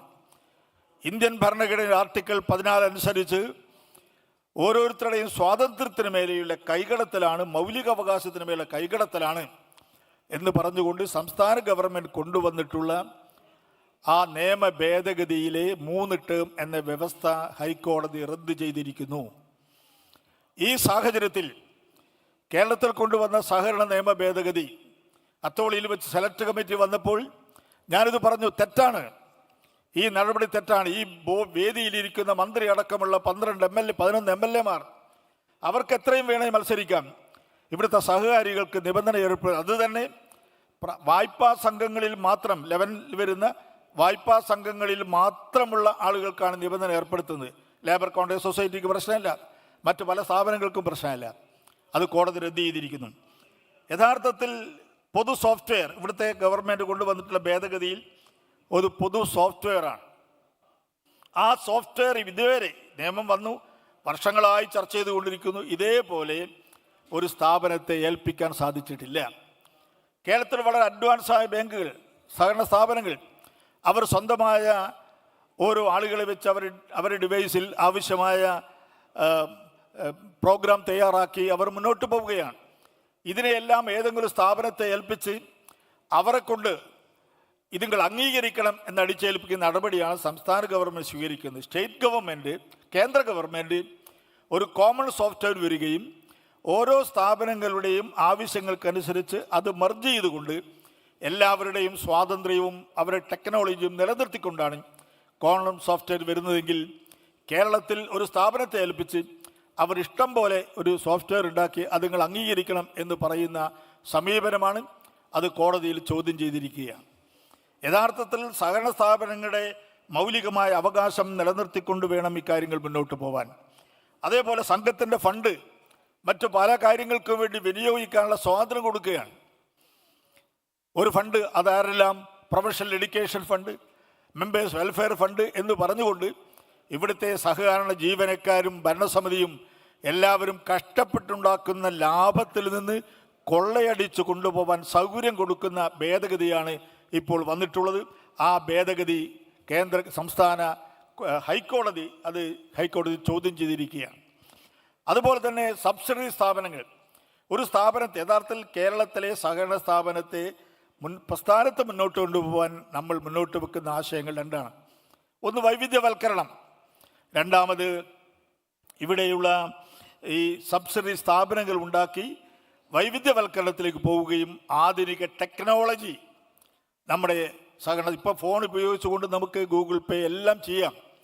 അത് നമ്മുടെ ഓരോ സഹകരണ സ്ഥാപനത്തിനും പുതിയ ടെക്നോളജിയിൽ അത് അവതരിപ്പിക്കാനും അതിന് നേട്ടങ്ങൾ കൊയ്യാനും ആവശ്യമായ സാഹചര്യങ്ങൾ ഉണ്ടാക്കണം. അതിനുവേണ്ടി ചിന്തിക്കുന്നതിന് പകരം ഇപ്പോൾ ഞാൻ പറയാം, ഇപ്പോൾ സിറ്റി ബാങ്കിൻ്റെ ഒരു സബ്സിഡി സ്ഥാപനമായി ഉണ്ടാക്കിയിട്ടുള്ള നമ്മുടെ MBR ക്യാൻസർ സെൻറ്റർ, ആ സ്ഥാപനങ്ങൾക്ക് ഈ ബാങ്കിൻ്റെ ഒരു ആനുകൂല്യവും കൊടുക്കാൻ പാടില്ല. ആദായത്തിൽ നിന്ന് മാത്രമേ അവരെ സഹായിക്കാൻ പാടുള്ളൂ. അതുപോലെ തന്നെ പുതിയതായിട്ട് കമ്പനീസ് ആക്ട് അനുസരിച്ചോ അല്ലെങ്കിൽ ചാരിറ്റബിൾ സൊസൈറ്റി അനുസരിച്ചോ മറ്റേതെങ്കിലും നിയമം അനുസരിച്ചോ ട്രസ്റ്റ് ആക്ട് അനുസരിച്ചോ ഒരു സഹകരണ സ്ഥാപനത്തിന് മറ്റൊരു സഹസ്ഥാപനം ഉണ്ടാക്കരുത് എന്നാണ് ഈ ഭേദഗതിയിൽ പറഞ്ഞിട്ടുള്ളത്. കണ്ണൂരിൽ വെച്ച് നടന്ന സഹകരണ കോൺഗ്രസിൽ അംഗീകരിച്ച സഹകരണ നയത്തിന് വിരുദ്ധമായ ഒരു ഭേദഗതി ഈ നിയമത്തിൽ കൊണ്ടുവന്നിരിക്കുന്നു. അതുപോലെ തന്നെ അഡ്മിനിസ്ട്രേറ്റർ എങ്ങനെയാണ് വരിക, കമ്മിറ്റി എങ്ങനെയാണ് വരിക നമുക്കറിയാം. ആ അഡ്മിനിസ്ട്രേറ്റീവ് കമ്മിറ്റി അംഗങ്ങളായി ചേർത്ത മുഴുവൻ അംഗങ്ങളെയും പിന്നീട് വരുന്ന തെരഞ്ഞെടുക്കപ്പെട്ട ഭരണസമിതി അവരെയെല്ലാം അംഗീകാരം നൽകണം എന്ന് പറയുന്ന ഭേദഗതി. അതിൻ്റെ അർത്ഥം എന്താണ്? ഒരു 10 വർഷം കൊണ്ട് കേരളത്തിലെ എല്ലാ സഹകരണ സ്ഥാപനങ്ങളും ഭരിക്കുന്ന ആ പാർട്ടിയുടെ കയ്യിൽ കൊണ്ടുവരാനുള്ള കുതന്ത്രവും കൂടി ചേർത്തിരിക്കുകയാണ്. ഇത് ജനാധിപത്യ വിരുദ്ധമാണ് യഥാർത്ഥത്തിൽ. അതുപോലെ ഓഡിറ്റിൽ കണ്ടെത്തുന്ന എന്തെങ്കിലും ക്രമക്കേടുകൾ, ആ ക്രമക്കേട് നേരെ പോലീസിന് കൊടുക്കാമെന്നാണ് പറയുന്നത്. യഥാർത്ഥത്തിൽ ഞാൻ ദീർഘിപ്പിക്കുന്നില്ല. ഇവിടെ കേരളത്തിലെ സഹകരണ പ്രസ്ഥാനത്തെ മുന്നോട്ട് കൊണ്ടുപോകാൻ ആധുനികവൽക്കരണം ഇതിന് അനിവാര്യമാണ്. ഇപ്പോൾ നാഷണൽ പേയ്മെൻറ്റ് കോർപ്പറേഷൻ, അതുപോലെ തന്നെ കേന്ദ്ര ഗവൺമെൻറ് നയത്തിൻ്റെ അടിസ്ഥാനത്തിൽ കേരള ബാങ്കിന് ഒരു പേയ്മെൻറ്റ് കോർപ്പറേഷൻ രൂപീകരിക്കാം. നമ്മൾ NEFT, RTGS എന്നൊക്കെ നടപടികളുണ്ട്. അതെല്ലാം റിസർവ് ബാങ്കിൻ്റെ ഭേദഗതിയുടെ അടിസ്ഥാനം BR ആക്റ്റിൽ കൊണ്ടുവന്ന ഭേദഗതിയുടെ അടിസ്ഥാനത്തിൽ നമുക്ക് നിർവഹിക്കാൻ സാധിക്കില്ല. നമ്മൾ ICICI ബാങ്ക്, IDBI ബാങ്കുമായി സഹകരിച്ചുകൊണ്ടാണ് ഈ മണി ട്രാൻസാക്ഷൻ നടത്തുന്നത്. അത് നടത്താൻ സാധിക്കണമെങ്കിൽ കേരള ബാങ്ക് ഞാൻ നേരത്തെ പറഞ്ഞതുപോലെ ഒരു ദേശീയ തലത്തിൽ രൂപീകരിക്കപ്പെടുന്ന പേയ്മെൻറ്റ് കോർപ്പറേഷൻ പോലെ തന്നെ ഒരു കോർപ്പറേഷൻ ഉണ്ടാക്കി പ്രാഥമിക ബാങ്കുകൾക്കും സഹകരണ സ്ഥാപനങ്ങൾക്കും മണി ട്രാൻസ്ഫറിനും ട്രാൻസാക്ഷനും ആവശ്യമായ നടപടികൾ കൊണ്ടുവരണം. കേന്ദ്ര ഗവൺമെൻറ്റിൻ്റെ അല്ലെങ്കിൽ ചില നടപടികൾ, ഇപ്പോൾ ഇൻകം ടാക്സ് ആക്റ്റിൽ വരുത്തുള്ള ഭേദഗതികൾ, അത് 269 സെഡ് എന്ന് പറയുന്ന 194 N എന്ന് പറയുന്ന കാര്യങ്ങൾ 20,000 രൂപയുടെ മേലെ അതിപ്പോൾ 1 ലക്ഷം 2 ലക്ഷം ആക്കിയിട്ടുണ്ട്. ക്യാഷ് ട്രാൻസാക്ഷൻ പാടില്ല. അതുപോലെ തന്നെ നമ്മുടെ വിഡ്രോയൽ, 1 കോടിക്ക് മേലെ വിഡ്രോയൽ വന്നാൽ അതിന് മേലെ വരുന്ന 2% TDS അടക്കണം തുടങ്ങിയ നിബന്ധനകളൊക്കെ നമ്മുടെ കേരളത്തിലെ സഹകരണ സ്ഥാപനങ്ങളെ സംബന്ധിച്ചിടത്തോളം ദോഷം വരുന്ന കാര്യങ്ങളാണ്. അത്തരം കാര്യങ്ങൾക്കെതിരെ ശക്തമായ നടപടി എല്ലാ കാലത്തും കേരളത്തിലെ സഹകാരികൾ ഒറ്റക്കെട്ടായി സ്വീകരിച്ചിട്ടുണ്ട്. അതുപോലെ ഈ സംസ്ഥാനത്തിലെ സഹകരണ മേഖലയ്ക്ക് വരുന്ന ദോഷങ്ങൾക്കെതിരായി കൂട്ടായി നിന്നുകൊണ്ട് കേന്ദ്ര ഗവൺമെൻറ് ബോധ്യപ്പെടുത്തി തിരുത്തലുകൾ വരുത്താൻ ആവശ്യ നടപടി സ്വീകരിക്കുകയും അതേസമയം കേന്ദ്ര ഗവൺമെൻറ് കൊണ്ടുവരുന്ന നയങ്ങൾ കേരളത്തിലെ സഹകരണ പ്രസ്ഥാനത്തിന് അനുയോജ്യമായ രൂപത്തിൽ മാറ്റം വരുത്തി അത് നടപ്പിലാക്കാൻ ആവശ്യമായ നടപടികളിലേക്ക് പോകണം. നിഷേധാത്മകമായ സമീപനം തിരുത്തി മുന്നോട്ട് പോകണം. കാലാനുസൃതമായ മാറ്റങ്ങൾ, വൈവിധ്യവൽക്കരണം ഈ മേഖലയിൽ ആവശ്യമാണ്. ഇപ്പോൾ ടൂറിസം, ആരോഗ്യമേഖല, അതുപോലെ ഇപ്പോൾ ലാഡർ പോലെയുള്ള നിർമ്മാണ മേഖലയിൽ വരുന്ന സഹകരണ സ്ഥാപനങ്ങൾ, അതുപോലെ വെള്ളം, മാലിന്യ നിർമ്മാർജ്ജനം, ഇത്തരം കാര്യങ്ങൾക്ക് യഥാർത്ഥത്തിൽ നമുക്ക് ഇടപെട്ടുകൊണ്ട് വൈവിധ്യവൽക്കരിച്ചുകൊണ്ട് സഹകരണ മേഖലയെ ശക്തിപ്പെടുത്തി മുന്നോട്ട് പോകാൻ സാധിക്കണം. അതിനാവശ്യമായിട്ടുള്ള ചർച്ചകൾ ഇവിടെ നടക്കണം. അതിനനുസൃതമായ കൂട്ടായ്മകൾ ഈ നാട്ടിൽ ഉണ്ടാവണം എന്ന് വിനയപൂർവ്വം അഭ്യർത്ഥിച്ചുകൊണ്ട് ഞാൻ എൻ്റെ അഭിപ്രായങ്ങൾ രേഖപ്പെടുത്തുന്നു. നിങ്ങൾക്കെല്ലാവർക്കും എൻ്റെ സഹകരണ അഭിവാദനങ്ങൾ. Thank you sir. അടുത്തതായി ഈ വിഷയത്തെ അധികരിച്ച് സംസാരിക്കുന്നതിന് വേണ്ടി ശ്രീ സാജു ജെയിംസ് അവരെ ക്ഷണിക്കുന്നു. അദ്ദേഹം കേരള സംസ്ഥാന സഹകരണ ഫെഡറേഷൻ്റെ സംസ്ഥാന ജനറൽ സെക്രട്ടറിയാണ്. MVR ക്യാൻസർ സെൻ്ററിൻ്റെ ഡയറക്ടറായി പ്രവർത്തിക്കുന്നു. കാലിക്കറ്റ് സിറ്റി കോപ്പറേറ്റീവ് ബാങ്കിൻ്റെ ജനറൽ മാനേജറാണ്.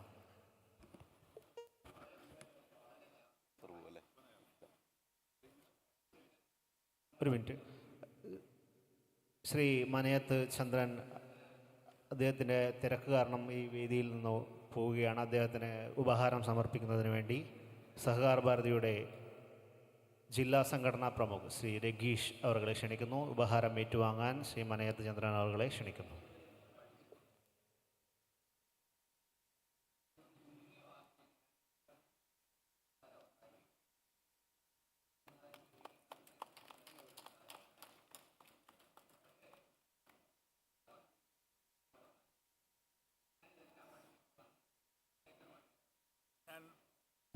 ഒരു കാര്യം വിട്ടുപോയി. ജന്മഭൂമിയുടെ സുവർണ ജൂബിലിയുടെ ഭാഗമായിട്ടാണ് ഈ പരിപാടി. അത് സംഘടിപ്പിച്ച ജന്മഭൂമിക്ക് പ്രത്യേകം അഭിനന്ദനം ഏർപ്പെടുത്തുന്നു. അതോടൊപ്പം ഞാൻ പ്രസിഡൻ്റായി ചെയർമാനായിട്ടുള്ള ബാങ്കിൽ ജന്മഭൂമിയുടെ വരിക്കാരാവുന്നതിന് വേണ്ടി നടപടി എടുത്തു കഴിഞ്ഞിട്ടുണ്ട് എന്ന് കൂടി ഇവിടെ അറിയിക്കുക. Thank you sir. അടുത്തതായി നമ്മളോട് സംസാരിക്കുന്നു ശ്രീ സാജു ജെയിംസ്. ബഹുമാനപ്പെട്ട അധ്യക്ഷൻ സദാനന്ദേട്ട, മനയത്തിന് ചന്ദ്ര സാർ, സഹകാർ ഭാരതിയുടെ കരുത്തുറ്റ സാരഥികളെ, പ്രിയപ്പെട്ട സഹകാരി സുഹൃത്തുക്കളെ, ഞാൻ ഇന്നിവിടെ നിൽക്കുന്നത് വളരെ യാദൃച്ഛികമായിട്ടാണ്. CN വിജയകൃഷ്ണൻ സാറ് ആരോഗ്യപരമായിട്ട് ചെറിയ ഇഷ്യൂസ് ഉണ്ടായതുകൊണ്ട് എന്നോട് ഇന്ന് ഈ സെമിനാറിൽ പങ്കെടുക്കാൻ പറഞ്ഞതാണ്. സതീഷ് മറാഠിയെ പോലെയുള്ള ഒരു നേതാവിൻ്റെ കൂടെ ഈ വേദി പങ്കിടാൻ സാധിച്ചതിൽ ഒത്തിരി സന്തോഷമുണ്ട്. ആദ്യമേ തന്നെ ഇങ്ങനൊരു ചർച്ച സഹകരണ ഭാരതിയുടെ ആഭിമുഖ്യത്തിൽ ജന്മഭൂമിയുടെ സുവർണ ജൂലിയോടനുബന്ധിച്ച് ഇവിടെ സംഘടിപ്പിച്ചതിൽ ഹൃദയം നിറഞ്ഞ ആശംസകൾ, അഭിനന്ദനങ്ങൾ ഇതിൻ്റെ സാരഥികൾക്ക് അർപ്പിക്കുകയാണ്. ഞാൻ മനേന്ദ്ര സാറിനോട് ചോദിക്കുകയായിരുന്നു, സാർ ഇപ്പോഴും LDP തന്നെ അല്ലേ എന്ന്. കാരണം ചർച്ച തുടങ്ങി വെച്ചപ്പോൾ ഞാൻ എന്തെങ്കിലും പറയണമെന്ന് ഉദ്ദേശിച്ചത് മനേന്ദ്ര ചന്ദ്ര സാറ് നേരത്തെ മഹബൂബ് സാർ ഉണ്ടാവുമെന്ന് പറഞ്ഞു, ഇവരൊക്കെ പറയുന്നതിന് എതിരായിട്ട് പറയേണ്ട വരുമല്ലോ എന്ന് കരുതിയിട്ടാണ് ഞാൻ ഈ വേദിയിലേക്ക് കടന്നു വന്നത്. പറഞ്ഞു വരുമ്പോൾ എനിക്കിനി കൂടുതലായിട്ട് യാതൊന്നും പറയാനില്ല. പറയാൻ ഉദ്ദേശിച്ച കാര്യങ്ങൾ മുഴുവൻ ചന്ദ്ര സാറ് പറഞ്ഞു കഴിഞ്ഞു. അതിൽ 2-3 പോയിന്റുകൾ നമുക്കൊന്നുകൂടി എടുത്തിട്ട് ഡിസ്കസ് ചെയ്യാം എന്ന് മാത്രമേ ഉള്ളൂ. ഒന്ന്, ഞാൻ ആഗ്രഹിക്കുന്നത് നമ്മുടെ കേരള സഹകരണ നിയമം സെക്ഷൻ 2DBയിൽ കോമൺ സോഫ്റ്റ്വെയർ സംബന്ധിച്ച് കൊണ്ടുവന്ന ഭേദഗതി. ഞാൻ ഈ സഹകരണ മേഖലയിലേക്ക് കടന്നു വന്നിട്ട് ഏകദേശം 1/4 നൂറ്റാണ്ടായി. അന്നു മുതൽ നമ്മുടെയൊക്കെ ഒരു സ്വപ്നമായിരുന്നു സഹകരണ സംഘങ്ങൾ തമ്മിലുള്ള ഒരു നെറ്റ്വർക്ക്. ഓരോ മുക്കിലും, കേരളത്തിൻ്റെ ഓരോ മുക്കിലും മൂലയിലുമുള്ള സഹകരണ സംഘങ്ങളിൽ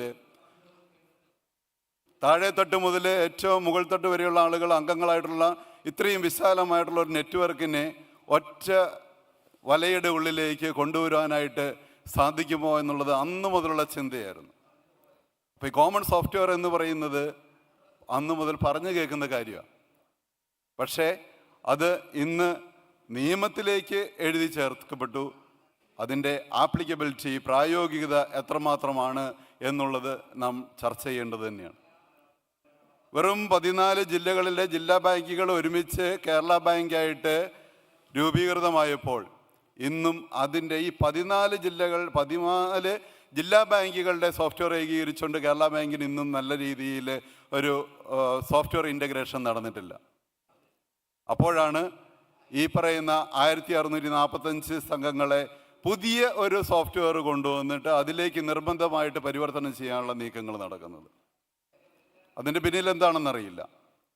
അതിൻ്റെ ചിലവ് 200, ഇപ്പോൾ തിരഞ്ഞെടുത്തിട്ടില്ല, പക്ഷേ തിരഞ്ഞെടുത്ത ടെൻഡർ, ഇപ്പോൾ ടെൻഡർ ഫൈനലൈസ് ചെയ്ത സമയത്ത് അതിൻ്റെ എമൗണ്ട് വരിക്കുന്നത് 206 കോടി രൂപയാണ്. 4415 ബ്രാഞ്ചുകൾക്കായിട്ടാണ് 206 കോടി രൂപ ചെലവഴിക്കാൻ ഉദ്ദേശിക്കുന്നത്. ഒരു സംഘത്തിൻ്റെ അല്ല, ഒരു ബ്രാഞ്ചിൻ്റെ ബാധ്യത എത്രയാണ്? ഈ 206 കോടി രൂപയിൽ 78 കോടി രൂപ എന്ന് പറയുന്നത് സാസ് മോഡലിൽ മന്ത്ലി യൂസേജ് ഫീയാണ്. ഈ മന്ത്ലി യൂസേജ് ഫീ എന്ന് പറയുന്നത് പ്രിൻറ്റിംഗ് മിസ്റ്റേക്കാണോ അല്ലെങ്കിൽ ഒരു മിസ്റ്റേക്ക് സംഭവിച്ചാണോ എന്ന് സംശയിക്കേണ്ടിയിരിക്കുന്നു. ഒരു മാസം ഈ പറയുന്ന 78 കോടി രൂപ 4415 ബ്രാഞ്ചുകൾക്ക്. അതായത് ഒരു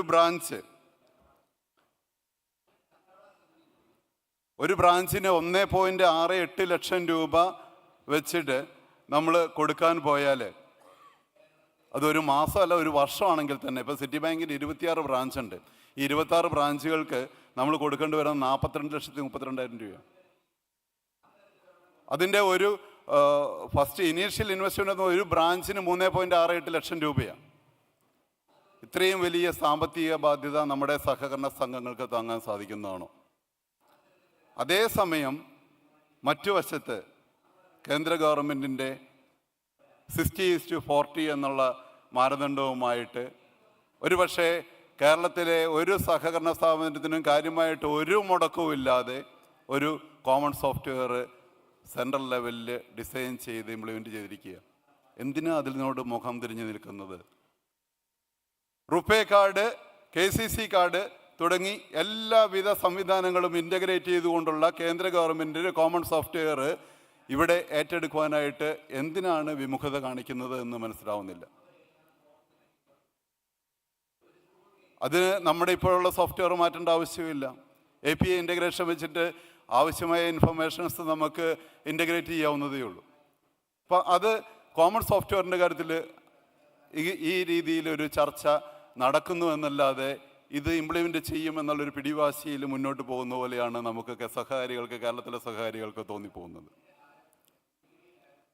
രണ്ടാമത്തെ വിഷയം, ഇപ്പോൾ ചന്ദ്ര സാറ് പറഞ്ഞു കഴിഞ്ഞു, മൾട്ടി സ്റ്റേറ്റ് കോപ്പറേറ്റീവ് സൊസൈറ്റികളുമായിട്ട് ബന്ധപ്പെട്ടിട്ടുള്ളതാണ്.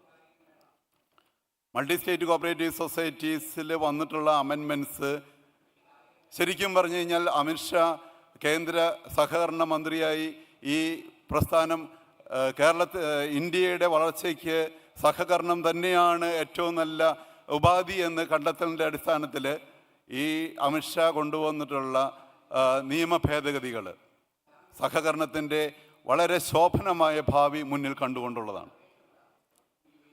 പക്ഷേ അതിന് ഇന്ന് നിലവിലുള്ള നിയന്ത്രണ സംവിധാനങ്ങൾ എത്രമാത്രം ഉണ്ട് എന്ന് ആലോചിക്കേണ്ടതുണ്ട്. ഇവിടെ ഓരോ മൾട്ടി സ്റ്റേറ്റ് കോപ്പറേറ്റീവ് സൊസൈറ്റികളും എങ്ങനെയാണ് പ്രവർത്തിക്കുന്നതെന്ന് നമുക്കറിയാം. 12%, 14% പലിശ കൊടുത്ത് വാഗ്ദാനം ചെയ്തുകൊണ്ട് നിക്ഷേപം സ്വീകരിച്ച് ആ നിക്ഷേപം കൊണ്ടുവരുന്ന ആളുകൾക്ക് ഈ പലിശയ്ക്ക് പുറമെ 2%, 3% കമ്മീഷൻ കൊടുത്ത് അതിനുശേഷം ഈ ടാർഗറ്റ് പൂർത്തിയാകുന്നവർക്ക് വിദേശ ട്രിപ്പുകൾ ഉൾപ്പെടെ വാഗ്ദാനം ചെയ്തുകൊണ്ട് ഫണ്ട് സമാഹരിച്ച് ബിസിനസ് ചെയ്തിട്ട് എത്ര കാലം മുന്നോട്ട് പോകും? ഈ കേരളത്തിൽ 14% റിട്ടേൺ കിട്ടുന്ന എന്ത് ബിസിനസ്സാണ് ഇവിടെയുള്ളത്? കേരളത്തിൽ നിന്നല്ല, ഇന്ത്യയിൽ എന്ത് ബിസിനസ്സാണ് ഉള്ളത്? ഈ പണം ഇവർ എവിടെയാണ് ഉപയോഗിക്കുന്നത്? നമ്മളൊരു സാധാരണക്കാർക്ക് ഈ മൾട്ടി സ്റ്റേറ്റ് കോപ്പറേറ്റീവ് സൊസൈറ്റി ചെന്ന് കഴിഞ്ഞാൽ ഒരു ലോണ് കിട്ടുമോ? ഒരു കല്യാണ ആവശ്യത്തിന്, അല്ലെങ്കിൽ ഒരു വീട് വെക്കാനായിട്ട്? ആ ഒരു പർപ്പസുമായിട്ടുള്ള 1-2 സംഘങ്ങളുണ്ടാവും, അല്ലെങ്കിൽ നല്ല നിലയിൽ പ്രവർത്തിക്കുന്ന വളരെ അപൂർവം സംഘങ്ങളുണ്ടാവും. അവിടെയൊന്നും ഈ റേറ്റിലൊന്നും പലിശയ്ക്ക് നിക്ഷേപം എടുക്കില്ല. ഇത് സഹകരണ മേഖലയുടെ വളർച്ചയിലേക്കാണോ അല്ല നാളെ തളർച്ചയിലേക്കാണോ പോകുന്നത് എന്ന് നമ്മൾ പുനർവിചിന്തനം ചെയ്യണം. മറ്റൊന്ന്, ചന്ദ്ര സാറ് പറഞ്ഞ കാര്യം തന്നെയാണ് കേരള ബാങ്കിൻ്റെ രൂപീകരണം. കേരള ബാങ്കിൻ്റെ രൂപീകരണത്തോടുകൂടിയാണ് കേരളത്തിലെ സഹകരണ മേഖല ഇങ്ങനെയൊരു പ്രശ്നത്തിലേക്ക് വഴുതി വീണത്. എല്ലാ സഹകാരികളും ഒരു ഒറ്റ സ്ഥലത്തിൽ, ഞാൻ പറഞ്ഞില്ലേ, ഉച്ചത്തിൽ പറയാൻ സാധിക്കുന്ന എല്ലാ സഹകാരികളും ഉച്ചത്തിൽ പറഞ്ഞ കാര്യമാണ് ഇത് ആത്മഹത്യാപരമാണ് എന്നുള്ളത്. ഇന്ന് ഒരു കോപ്പറേറ്റീവ് സൊസൈറ്റി ഒരു ക്രൈസിസിൽ വന്നു കഴിഞ്ഞാൽ ഈ പറയുന്ന കേരള ബാങ്കിന് ഒന്നും ചെയ്യാൻ സാധിക്കില്ല. ഒരു സാധാരണ ക്രെഡിറ്റ് സംഘത്തിന് കേരള ബാങ്കിൽ നിന്ന് എന്ത് സഹായമാണ് ഇന്ന് ലഭിക്കുന്നത്? ടാക്സിനെ മാത്രം സഹായിക്കാൻ വേണ്ടിയിട്ടെന്ന് പറയുമ്പോൾ ടാക്സിനെ എന്താ സഹായിക്കുന്നത്? ആ കാലമൊക്കെ അസ്തമിച്ചു പോയി കേരള ബാങ്കിൻ്റെ രൂപീകരണത്തോടുകൂടി. ശരിക്കും കേരള ബാങ്ക് അല്ലെങ്കിൽ ഈ ഞങ്ങളുടെയൊക്കെ സെൻട്രൽ ബാങ്ക് എന്ന് പറയുന്ന കേരള ബാങ്ക് ആയിക്കോട്ടെ, ഡിസ്ട്രിക്ട് കോപ്പറേറ്റീവ് ബാങ്ക് ആയിക്കോട്ടെ, അത് എല്ലാവിധ വായ്പാ സഹകരണ സംഘങ്ങൾക്കും വായ്പ നൽകുന്ന ഒരു സംവിധാനമായിട്ട് തുടരേണ്ടത് അനിവാര്യമാണ്. ഇതൊക്കെയാണ് നമ്മൾ ഈ ചെറിയ സമയത്ത് ഇരുന്ന് കൂടുതലായിട്ട് ചർച്ച ചെയ്യേണ്ട പോയിന്റുകൾ. ഇവിടെ നമ്മൾ ചർച്ച ചെയ്തുകൊണ്ടല്ല, പുറത്തേക്ക് ഇറങ്ങണം. ഈ സാധനങ്ങൾ നമ്മൾ സഹകാരികളുടെ ഇടയിൽ, അതുപോലെ ഗവൺമെൻറ്റിൻ്റെ ഇടയിൽ ഒരു പക്ഷേ പ്രക്ഷോഭമായിട്ട് തന്നെ നാളെ നമുക്ക് ഇറങ്ങേണ്ടി വരും. കാരണം ഈ പറയുന്ന കാര്യങ്ങളൊക്കെ നമ്മുടെ സഹകരണ മേഖലയെ അന്ത്യത്തിലേക്ക് നയിക്കുന്ന ചില തീരുമാനങ്ങളാണ്. അപ്പം ഇങ്ങനെയൊരു ചർച്ച ഇവിടെ സംഘടിപ്പിച്ച സഹകാർ ഭാരതിക്ക് ഹൃദയം നിറഞ്ഞ അഭിനന്ദനങ്ങൾ ഒരിക്കൽ കൂടി ആശംസിക്കുകയാണ്. ഒപ്പം ജന്മഭൂമിയുടെ സുവർണ ജൂബിലി ആഘോഷത്തിന് എൻ്റെ വ്യക്തിപരമായ പേരിലും അതുപോലെ കേരള സഹകരണ ഫെഡറേഷൻ്റെ പേരിലും കാലിക്കറ്റ് സിറ്റി സർവീസ് ബാങ്കിലുമുള്ള ആശംസകൾ നേരുന്നു. Thank you sir. അടുത്തതായി ഈ വിഷയത്തെ കൺക്ലൂഡ് ചെയ്ത് സംസാരിക്കുന്നതിന് ശ്രീ കരുണാകർജിയെ ക്ഷണിക്കുന്നു.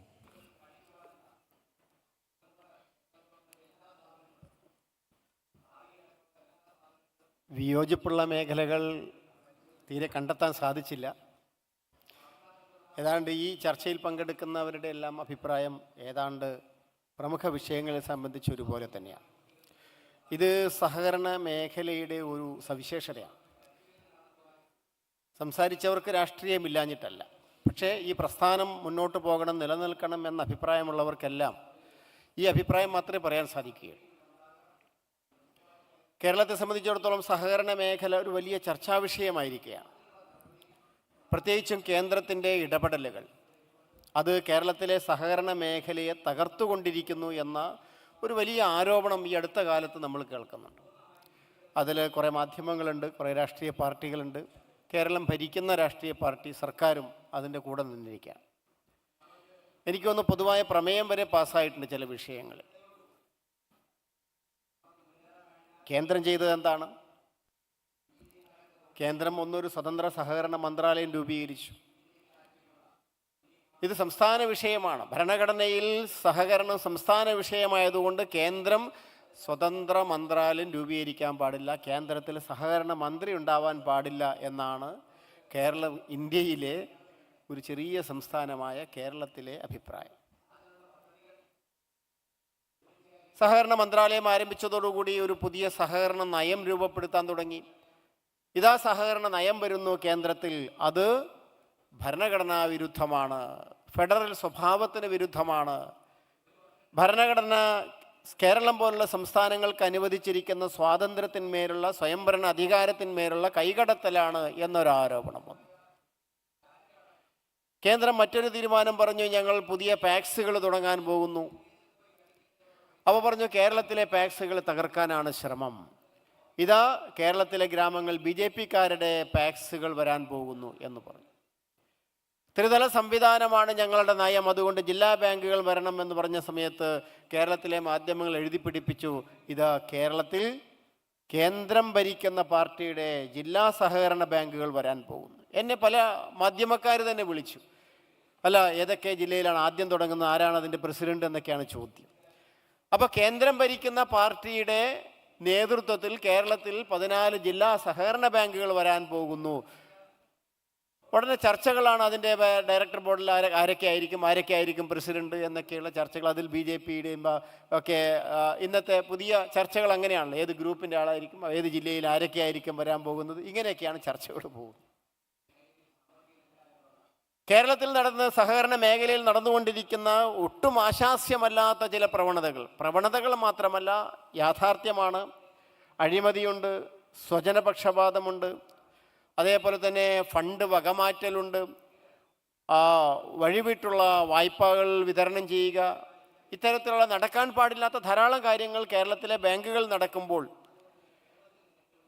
അത് ED ഇടപെടാൻ പാടില്ല, അന്വേഷിക്കാൻ പാടില്ല, CBI വരാൻ പാടില്ല, ആദായ നികുതി വകുപ്പ് ഇടപെടാൻ പാടില്ല. കാരണം ഇത് സംസ്ഥാന വിഷയമാണ്. അപ്പോൾ ഭരണഘടനയിൽ കോഓപ്പറേഷൻ ഒരു സ്റ്റേറ്റ് സബ്ജക്റ്റാണ് എന്ന് പറഞ്ഞതുകൊണ്ട് മാത്രം കേന്ദ്രത്തിൻ്റെ ഇത്തരം ഒരു ഏജൻസികൾക്കും സംസ്ഥാനത്തിലെ ഒരു കാര്യത്തിലും ഇടപെടാൻ പാടില്ല എന്ന ഒരു നയം, ഒരു സമീപനം കേരളത്തിൽ പൊതുവെ സ്വീകരിച്ചു കാണും. ഇതിൽ എത്രത്തോളം വാസ്തവമുണ്ട്, ഇത് ശരിയാണോ എന്നൊക്കെ പരിശോധിക്കപ്പെടേണ്ടതായിട്ടുണ്ട്. സഹകരണം, ഞാൻ ആദ്യമേ പറഞ്ഞു, സഹകരണ മേഖല സുപ്രധാനമായൊരു മേഖലയാണ്. ഒരു നാടിൻ്റെ, പ്രത്യേകിച്ചും കാർഷിക മേഖലയിൽ ഊന്നി മുന്നോട്ട് പോകുന്ന കാർഷിക മേഖല ഈ നാടിൻ്റെ നട്ടലാണെന്ന് വിശേഷിപ്പിക്കുന്നു. അങ്ങനെയുള്ള ഭാരതത്തെ പോലുള്ള ഒരു രാഷ്ട്രത്തെ സംബന്ധിച്ചിടത്തോളം സഹകരണ മേഖലയെ അവഗണിച്ചുകൊണ്ട് നമുക്ക് മുന്നോട്ട് പോകാൻ സാധ്യമല്ല. മറിച്ച് സഹകരണ മേഖലയുടെ അഭിവൃദ്ധിയിലൂടെ വളരെയേറെ മുന്നോട്ട് പോകാൻ സാധിക്കുന്ന ഒരു രാഷ്ട്രം. അതുകൊണ്ട് സ്വാഭാവികമായിട്ട് സഹകരണ മേഖലയ്ക്ക് ഭാരതം ഭരിക്കുന്ന സർക്കാർ പ്രാധാന്യം കൊടുക്കുന്നു എന്നതിൽ വലിയ അതിശയോക്തിയില്ല. അത് സാഹചര്യത്തിന് യോജിച്ച ഒരു തീരുമാനം മാത്രമാണ്. സഹകരണ മേഖലയെ സംബന്ധിച്ച ചില കണക്കുകൾ, അതിൻ്റെ പ്രാധാന്യം മനസ്സിലാക്കാൻ, അതിൻ്റെ വലിപ്പം മനസ്സിലാക്കാൻ വേണ്ടി മാത്രം കുറച്ച് പോയിന്റ്സ് ഞാൻ പറയാം.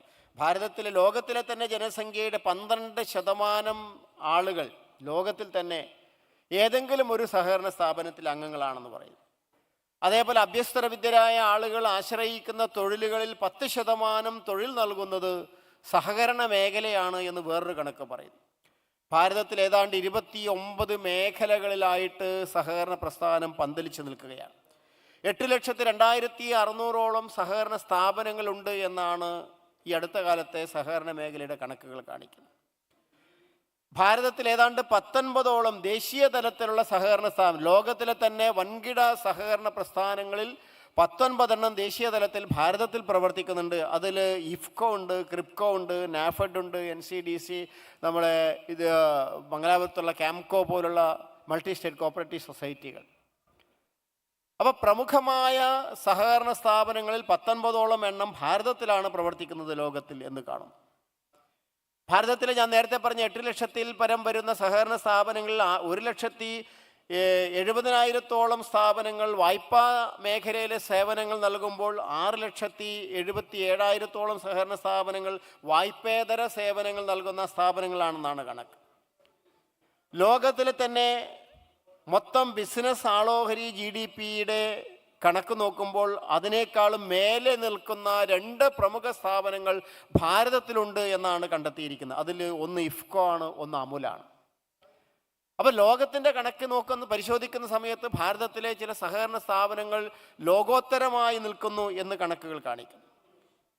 ഗുജറാത്തിലെ കെയ്ര ജില്ലയിലെ മിൽക്ക് യൂണിയൻ, ആ ജില്ലാ മിൽക്ക് യൂണിയൻ ഏതാണ്ട് 3 കോടി ലിറ്റർ പാലാണ് ഒരു വർഷം സംസ്കരിക്കുന്നത് എന്നാണ് കണക്ക്. ഗുജറാത്തിലെ പാൽ മേഖല, ഗുജറാത്ത് മേഖലയിൽ നിയന്ത്രിക്കുന്നത് സഹകരണ പ്രസ്ഥാനമാണ്. അമൂൽ ഉൾപ്പെടെയുള്ള സഹകരണ സ്ഥാപനം. നമ്മുടെ ജോർജ് കുര്യൻ നമ്മുടെ ഇദ്ദേഹം നമ്മുടെ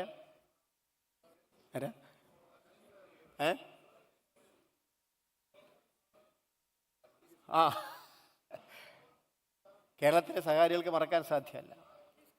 അപ്പോൾ സഹകരണ മേഖലയിലെ മിൽക്ക് മേഖലയിൽ വർഗീസ് കുര്യൻ എന്ന് പറയുന്ന കേരളത്തിൻ്റെ സംഭാവന ഗുജറാത്തിൽ വലിയ വിപ്ലവമാണ്. അതിനെ ധവള വിപ്ലവം എന്ന് തന്നെയാണ് ധവള വിപ്ലവത്തിൻ്റെ ഭാഗമായിട്ടാണ് അവിടെ അമുൽ പോലുള്ള വലിയ മിൽക്ക് സംരംഭങ്ങൾ ആരംഭിക്കുന്നത്.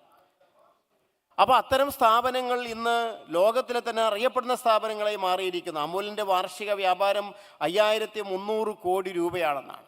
ഒരുപക്ഷെ കേരളം പോലുള്ളൊരു സംസ്ഥാന സർക്കാരിനേക്കാളും കിടപിടിക്കുന്ന സഹകരണ സ്ഥാപനങ്ങൾ ഗുജറാത്ത് പോലുള്ള സംസ്ഥാനത്തുണ്ടായിരിക്കുന്നു. അപ്പോൾ ഈ നാടിൻ്റെ സാമൂഹികവും സാമ്പത്തികവുമായ വികസനത്തിൽ സുപ്രധാനമായ പങ്ക് വഹിക്കുന്ന ഒരു മേഖലയാണ് സഹകരണ പ്രസ്ഥാനം. പറയുന്നത് തന്നെ ഒരു സോഷ്യൽ ഇക്കണോമിക് എൻ്റർപ്രൈസാണ് കോപ്പറേഷൻ എന്ന് പറയുന്നു. സാമൂഹിക സാമ്പത്തിക സംരംഭമായിട്ടാണ് സഹകരണ പ്രസ്ഥാനത്തെ അറിയപ്പെടുന്നത്. സഹകരണ പ്രസ്ഥാനം കൈവെക്കാത്ത ഒരു മേഖലയുമില്ല. കൃഷിയുടെ മേഖല, പാലിൻ്റെ മേഖല, പഞ്ചസാരയുടെ മേഖല, മത്സ്യമേഖല, കൺസ്യൂമർ, വിദ്യാഭ്യാസം, ആരോഗ്യം, IT, ഇൻഷുറൻസ്, ഗൃഹനിർമ്മാണം എന്ന് തുടങ്ങി ഈ സമൂഹത്തിൻ്റെ സർവ്വ മേഖലകളെയും കൈവച്ചിരിക്കുന്നു എന്ന് മാത്രമല്ല നിയന്ത്രിച്ചു കൊണ്ടിരിക്കുന്ന, നേതൃത്വം കൊടുത്തുകൊണ്ടിരിക്കുന്ന പ്രസ്ഥാനമായിട്ട് സഹകരണ മേഖല മാറിയിരിക്കുന്നു. ഞാൻ ആദ്യമേ സൂചിപ്പിച്ച 75-ൽ നിന്ന് 100-ാം വർഷത്തിലേക്കുള്ള ഭാരതത്തിൻ്റെ പ്രയാണത്തിൽ സഹകരണ മേഖലയെ സുപ്രധാനമായൊരു മേഖലയായി ഭാരത സർക്കാർ തന്നെ അംഗീകരിച്ചിരിക്കുന്നു. അതുകൊണ്ടാണ് ആ മുദ്രാവാക്യം പ്രധാനമന്ത്രി പ്രഖ്യാപിച്ചത്, സഹകാർ സേ സമൃദ്ധി, ഭാരതത്തിൻ്റെ സമൃദ്ധി സഹകരണത്തിലൂടെ. മറ്റൊരു സുപ്രധാനമായൊരു അംഗീകാരം സഹകരണ പ്രസ്ഥാനത്തിന് ഇതാ വരാൻ പോകുന്നു. 2012-ൽ ഐക്യരാഷ്ട്രസഭ അന്താരാഷ്ട്ര സഹകരണ വർഷമായിട്ട് ആചരിച്ചു. വീണ്ടും 2025 അന്താരാഷ്ട്ര സഹകരണ വർഷമായി പ്രഖ്യാപിക്കപ്പെടാൻ പോവുകയാണ്. ഈ നവംബർ മാസം 25 മുതൽ 30 വരെ ഡൽഹിയിൽ വെച്ചാണ് ഈ വർഷത്തെ ഇൻ്റർനാഷണൽ കോപ്പറേറ്റീവ് അലയൻസിൻ്റെ ഐതിഹാസികമായ സമ്മേളനം നടക്കാൻ പോകുന്നത്. വാർത്തകളിൽ സഹകരണ മേഖല വലിയ പ്രാധാന്യം കൊണ്ട് കിട്ടാൻ പോകുന്ന ഒരു പരിപാടി ഡൽഹിയിൽ വരാൻ പോകുന്നു. ആദ്യ ദിവസം തന്നെ നവംബർ മാസം 25-ാം തീയതിയിൽ ഉദ്ഘാടന സഭയിൽ വെച്ച് 2025 അന്താരാഷ്ട്ര സഹകരണ വർഷം എന്ന പ്രഖ്യാപനം വരാൻ പോവുകയാണ്. ദേശീയ സഹകരണ വർഷമല്ല, അന്താരാഷ്ട്ര തലത്തിൽ സഹകരണ വർഷമായിട്ട് 2025 വരാൻ പോകുന്നു. 2025 നമ്മളെ സംബന്ധിച്ചിടത്തോളം മറ്റൊരു തരത്തിലും കൂടെ വളരെയേറെ പ്രാധാന്യമേറിയ ഒരു വർഷമാണ്. രാഷ്ട്രീയ സ്വയം സേവക സംഘത്തിൻ്റെ 100-ാം വർഷം. ആ വർഷം അന്താരാഷ്ട്ര സഹകരണ വർഷം കൂടിയായി മാറുന്നു എന്ന് പറയുന്ന സമയത്ത് സഹകാരികളായ നമ്മളെ സംബന്ധിച്ചിടത്തോളം ഏറ്റവും അഭിമാനകരമായൊരു വർഷമായിട്ട് 2025 മാറാൻ പോവുകയാണ്. സഹകരണ മേഖലയുടെ പ്രാധാന്യമാണ്. ഈ പ്രാധാന്യമെല്ലാം കണ്ടുകൊണ്ട് ദേശീയ തലത്തിൽ ഭാരതം ഭരിക്കുന്ന സർക്കാർ ചില സുപ്രധാനമായ തീരുമാനങ്ങൾ, നീക്കങ്ങൾ സഹകരണ മേഖലയെ സംബന്ധിച്ചെടുത്തിരിക്കുന്നു. ഒന്നാമത്തേത് സഹകരണ മന്ത്രാലയ രൂപീകരണം തന്നെ. ഏറ്റവും ശക്തനായൊരു മന്ത്രിയെ തന്നെ സഹകരണ വകുപ്പ് ഏൽപ്പിച്ചുകൊണ്ട് സഹകരണ മന്ത്രാലയം ഇന്ന് മുന്നോട്ട് പോവുകയാണ്. ദേശീയ സഹകരണ നയമാണ് ആദ്യം ഏറ്റെടുത്ത ഒരു പ്രവർത്തനം. ഇവിടെ ഒരു വലിയ തെറ്റിദ്ധാരണ പരത്തിക്കൊണ്ടിരിക്കുന്നു, അല്ലെങ്കിൽ അറിയാതെ ഉണ്ടായിക്കൊണ്ടിരിക്കുന്നു. സഹകരണ നയം സംസ്ഥാനത്തിൻ്റെ സഹകരണ നിയമത്തിനും ചട്ടത്തിനും വിരുദ്ധമാണ്, അത് പാടില്ല. ഭരണഘടനയിൽ പറയുന്ന സഹകരണ വിഷയമെന്ന ആശയത്തിന് വിരുദ്ധമാണ് എന്ന് പറയപ്പെടുന്നു. സത്യത്തിൽ ഭാരത സർക്കാർ കൊണ്ടുവരുന്നത് സഹകരണ നയമാണ്. ഏതാണ്ട് ഒരു 20 വർഷം മുൻപാണെന്ന് തോന്നുന്നു ഒരു സഹകരണ നയം ഭാരതത്തിലുണ്ടായത്. ആ കാലത്തിനനുസരിച്ചൊരു നയമായിരുന്നു. കാലഹരണപ്പെട്ട ആ സഹകരണ നയത്തെ ഇതുവരെയും പുതുക്കാൻ ഭാരത സർക്കാരിന് സാധിച്ചിട്ടില്ല. പക്ഷേ ഇന്ന് ഭാരതത്തിലെ സഹകരണ മന്ത്രാലയം വന്നതോടുകൂടി ഒരു സമഗ്രമായ സഹകരണ നിയമം രൂപപ്പെട്ടു വരികയാണ്. ഇവിടെ വിഷയം ഒരുപക്ഷെ നമ്മളെല്ലാം, അല്ലെങ്കിൽ കേരളത്തിലെ ചില മാധ്യമങ്ങളും രാഷ്ട്രീയക്കാരും പറയുന്ന പോലെ സംസ്ഥാന വിഷയമായതുകൊണ്ട് കേന്ദ്രത്തിന് ഒരു ഇടപെടലും പാടില്ല എന്ന് നമ്മൾ അവകാശപ്പെടുമ്പോൾ, വാദിക്കുമ്പോൾ, കേവലം സംസ്ഥാന വിഷയമായി മാത്രം സഹകരണ പ്രസ്ഥാനത്തെ നിലനിർത്തേണ്ടുന്നതും ആവശ്യമാണോ എന്നുകൂടെ ചർച്ച ചെയ്യപ്പെടേണ്ടേ എന്നാണ് എൻ്റെ ചോദ്യം. അന്നത്തെ കാലഘട്ടത്തിൽ സംസ്ഥാന വിഷയമായി ചില മേഖലകളിൽ കേന്ദ്രത്തിൻ്റെയും കൂടെ ഇടപെടലുകളോ സഹായങ്ങളും സഹകരണങ്ങളും കൂടെ ഈ മേഖലയിൽ ആവശ്യമാണ് എന്നുള്ള നിലയിൽ സംസ്ഥാനത്തിനും കേന്ദ്രത്തിനും ഇടപെടാൻ പറ്റുന്ന രീതിയിലുള്ള കൺകറന്റ് ലിസ്റ്റിലേക്ക് സഹകരണ മേഖലയെ മാറ്റേണ്ടതും കൂടെ ഈ കാലഘട്ടത്തിൻ്റെ ഒരു ആവശ്യമാണ് എന്നതാണ് എൻ്റെ ഒരു അഭിപ്രായം. അപ്പോൾ അതിനാവശ്യമായ ഭേദഗതി ഭരണഘടനയിൽ വരണം. കൺകറന്റ് ലിസ്റ്റിലേക്ക് സഹകരണ മേഖല മാറണം. എന്തുകൊണ്ടാണ്? സഹകരണ സ്ഥാപനങ്ങൾക്ക്, സഹകരണ പ്രസ്ഥാനങ്ങൾക്ക്, സഹകാരികൾക്ക് ഒരു പൊതുവായ കാഴ്ചപ്പാടിൻ്റെ ആവശ്യമില്ലേ? ഒരു പൊതുവായ മാർഗദർശനം ആവശ്യമില്ലേ? നിയമങ്ങളും ചട്ടങ്ങളും സംസ്ഥാനങ്ങൾക്കായിക്കോട്ടെ, പക്ഷെ എന്തിനു വേണ്ടിയിട്ടാണ് സ്ഥാപനം നടത്തുന്നത്? എന്തിനു വേണ്ടിയിട്ടാണ് സഹകരണ പ്രസ്ഥാനം പ്രവർത്തിക്കേണ്ടുന്നത്? ഇപ്പോൾ ഭാരത സർക്കാർ ഒരു ആശയം മുന്നോട്ട് വെക്കുന്നു, ഈ രാഷ്ട്രത്തിൻ്റെ അഭിവൃദ്ധിക്ക് സഹകരണ പ്രസ്ഥാനം. ആ ആശയം നടപ്പിലാക്കാനുള്ള ബാധ്യത സംസ്ഥാനങ്ങൾക്കില്ലേ? ഉത്തരവാദിത്വം നമുക്കില്ലേ? സഹകരണ പ്രസ്ഥാനത്തിനില്ലേ? നമ്മുടെ സ്ഥാപനം മാത്രം ലാഭത്തിലായാൽ മതിയോ? നമ്മുടെ നാട് നമ്മുടെ രാഷ്ട്രം ലാഭത്തിലാവണ്ടേ, അല്ലെങ്കിൽ നേട്ടത്തിലാവണ്ടേ? നാടിൻ്റെ അഭിവൃദ്ധിയിൽ ഓരോ സഹകരണ സ്ഥാപനത്തിനും ഒരു പങ്ക് വഹിക്കാൻ സാധിക്കണ്ടേ? അപ്പോൾ എങ്ങനെയെങ്കിലും ഒരു സഹകരണ സ്ഥാപനം നടത്തി കുറച്ച് ലാഭമുണ്ടാക്കി അംഗങ്ങൾക്ക് ഡിവിഡൻഡ് കൊടുത്ത് മുന്നോട്ട് പോവുക എന്ന ചെറിയ ലക്ഷ്യത്തിൽ നിന്നും ഈ നാടിൻ്റെ അഭിവൃദ്ധിയിലും കൂടെ വലിയ പങ്കാളിത്തം വഹിക്കാനുള്ള സ്ഥാപനത്തിനാണ് ഞാൻ നേതൃത്വം കൊടുക്കുന്നത് എന്നൊരു പ്രസിഡന്റിനും ഡയറക്ടർക്കും തോന്നത്തക്ക രീതിയിലുള്ള ഒരു വ്യക്തമായ കാഴ്ചപ്പാട്, ദിശാബോധം നൽകുന്നതിന് സാധിക്കണം. അത് ഉദ്ദേശിച്ചുകൊണ്ടാണ് സഹകരണ നയം വരാൻ പോകുന്നത്. ആ നയത്തിനടിസ്ഥാനത്തിൽ ആവശ്യമായ മാറ്റങ്ങൾ സംസ്ഥാനത്തിലെ നിയമങ്ങളിലും ചട്ടങ്ങളിലും ഉണ്ടാവേണ്ടിയിരിക്കുന്നു. സഹകാരികളുടെയും സഹകരണ പ്രസ്ഥാനത്തിൻ്റെയും കാഴ്ചപ്പാടിൽ ആവശ്യമായ മാറ്റങ്ങൾ ഈ നയത്തിനനുസൃതമായി ഉണ്ടാവേണ്ടിയിരിക്കുന്നു. അതിന് നേതൃത്വം കൊടുക്കുന്ന, ദിശ നൽകുന്ന ഒരു സഹകരണ നയമാണ് രൂപപ്പെട്ടു വരുന്നത്. ആ നയത്തിലാണ് നേരത്തെ പറഞ്ഞ രീതിയിൽ നമ്മുടെ ത്രിതല സംവിധാനത്തെക്കുറിച്ച് പ്രതിപാദിക്കുന്നത്. പരമ്പരാഗതമായി ഭാരതത്തിൽ കാർഷിക മേഖലയിൽ നിലനിൽക്കുന്ന സഹകരണ വായ്പാ നയം എന്ന് പറയുന്നത്, പ്രത്യേകിച്ചും ചെറുകിട വായ്പാ നയം എന്ന് പറയുന്നത്, ഹ്രസ്വകാല വായ്പാ നയം എന്ന് പറയുന്നത്, അത് ത്രിതല സംവിധാനത്തിലൂടെയാണ് ആ സ്ട്രക്ചർ നിലനിൽക്കുന്നത്. അങ്ങനെ പരമ്പരാഗതമായി നിലനിന്നിരുന്ന ത്രിതല സഹകരണ കാർഷിക വായ്പാ ഘടനയിൽ മാറ്റം വരുത്തിക്കൊണ്ടാണ് കേരളത്തിൽ ജില്ലാ ബാങ്കുകൾ വേണ്ടെന്ന് വെക്കുകയും കേരള സഹകരണ ബാങ്കിൽ ലയിപ്പിച്ച് ദ്വിതല സംവിധാനത്തിലേക്ക് മാറുകയും ചെയ്തത്.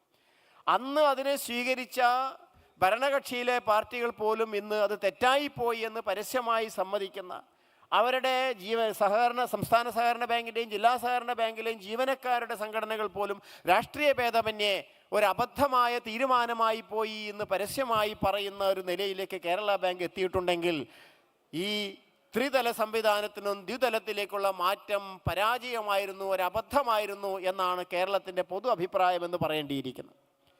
ഈ കഴിഞ്ഞ ദിവസങ്ങളിൽ നടന്നിട്ടുള്ള കേരള ബാങ്ക് എന്ന് പറയുന്ന കേരള സംസ്ഥാന സഹകരണ ബാങ്കിൻ്റെ വാർഷിക പൊതുയോഗത്തിലും ഞാൻ കുറച്ച് വർഷങ്ങളായി തുടർച്ചയായി പോകുന്നയാൾ. സഹകാരികൾ ചോദിക്കുന്നത് എപ്പോഴാണ് ഡിവിഡൻഡ് കിട്ടുക?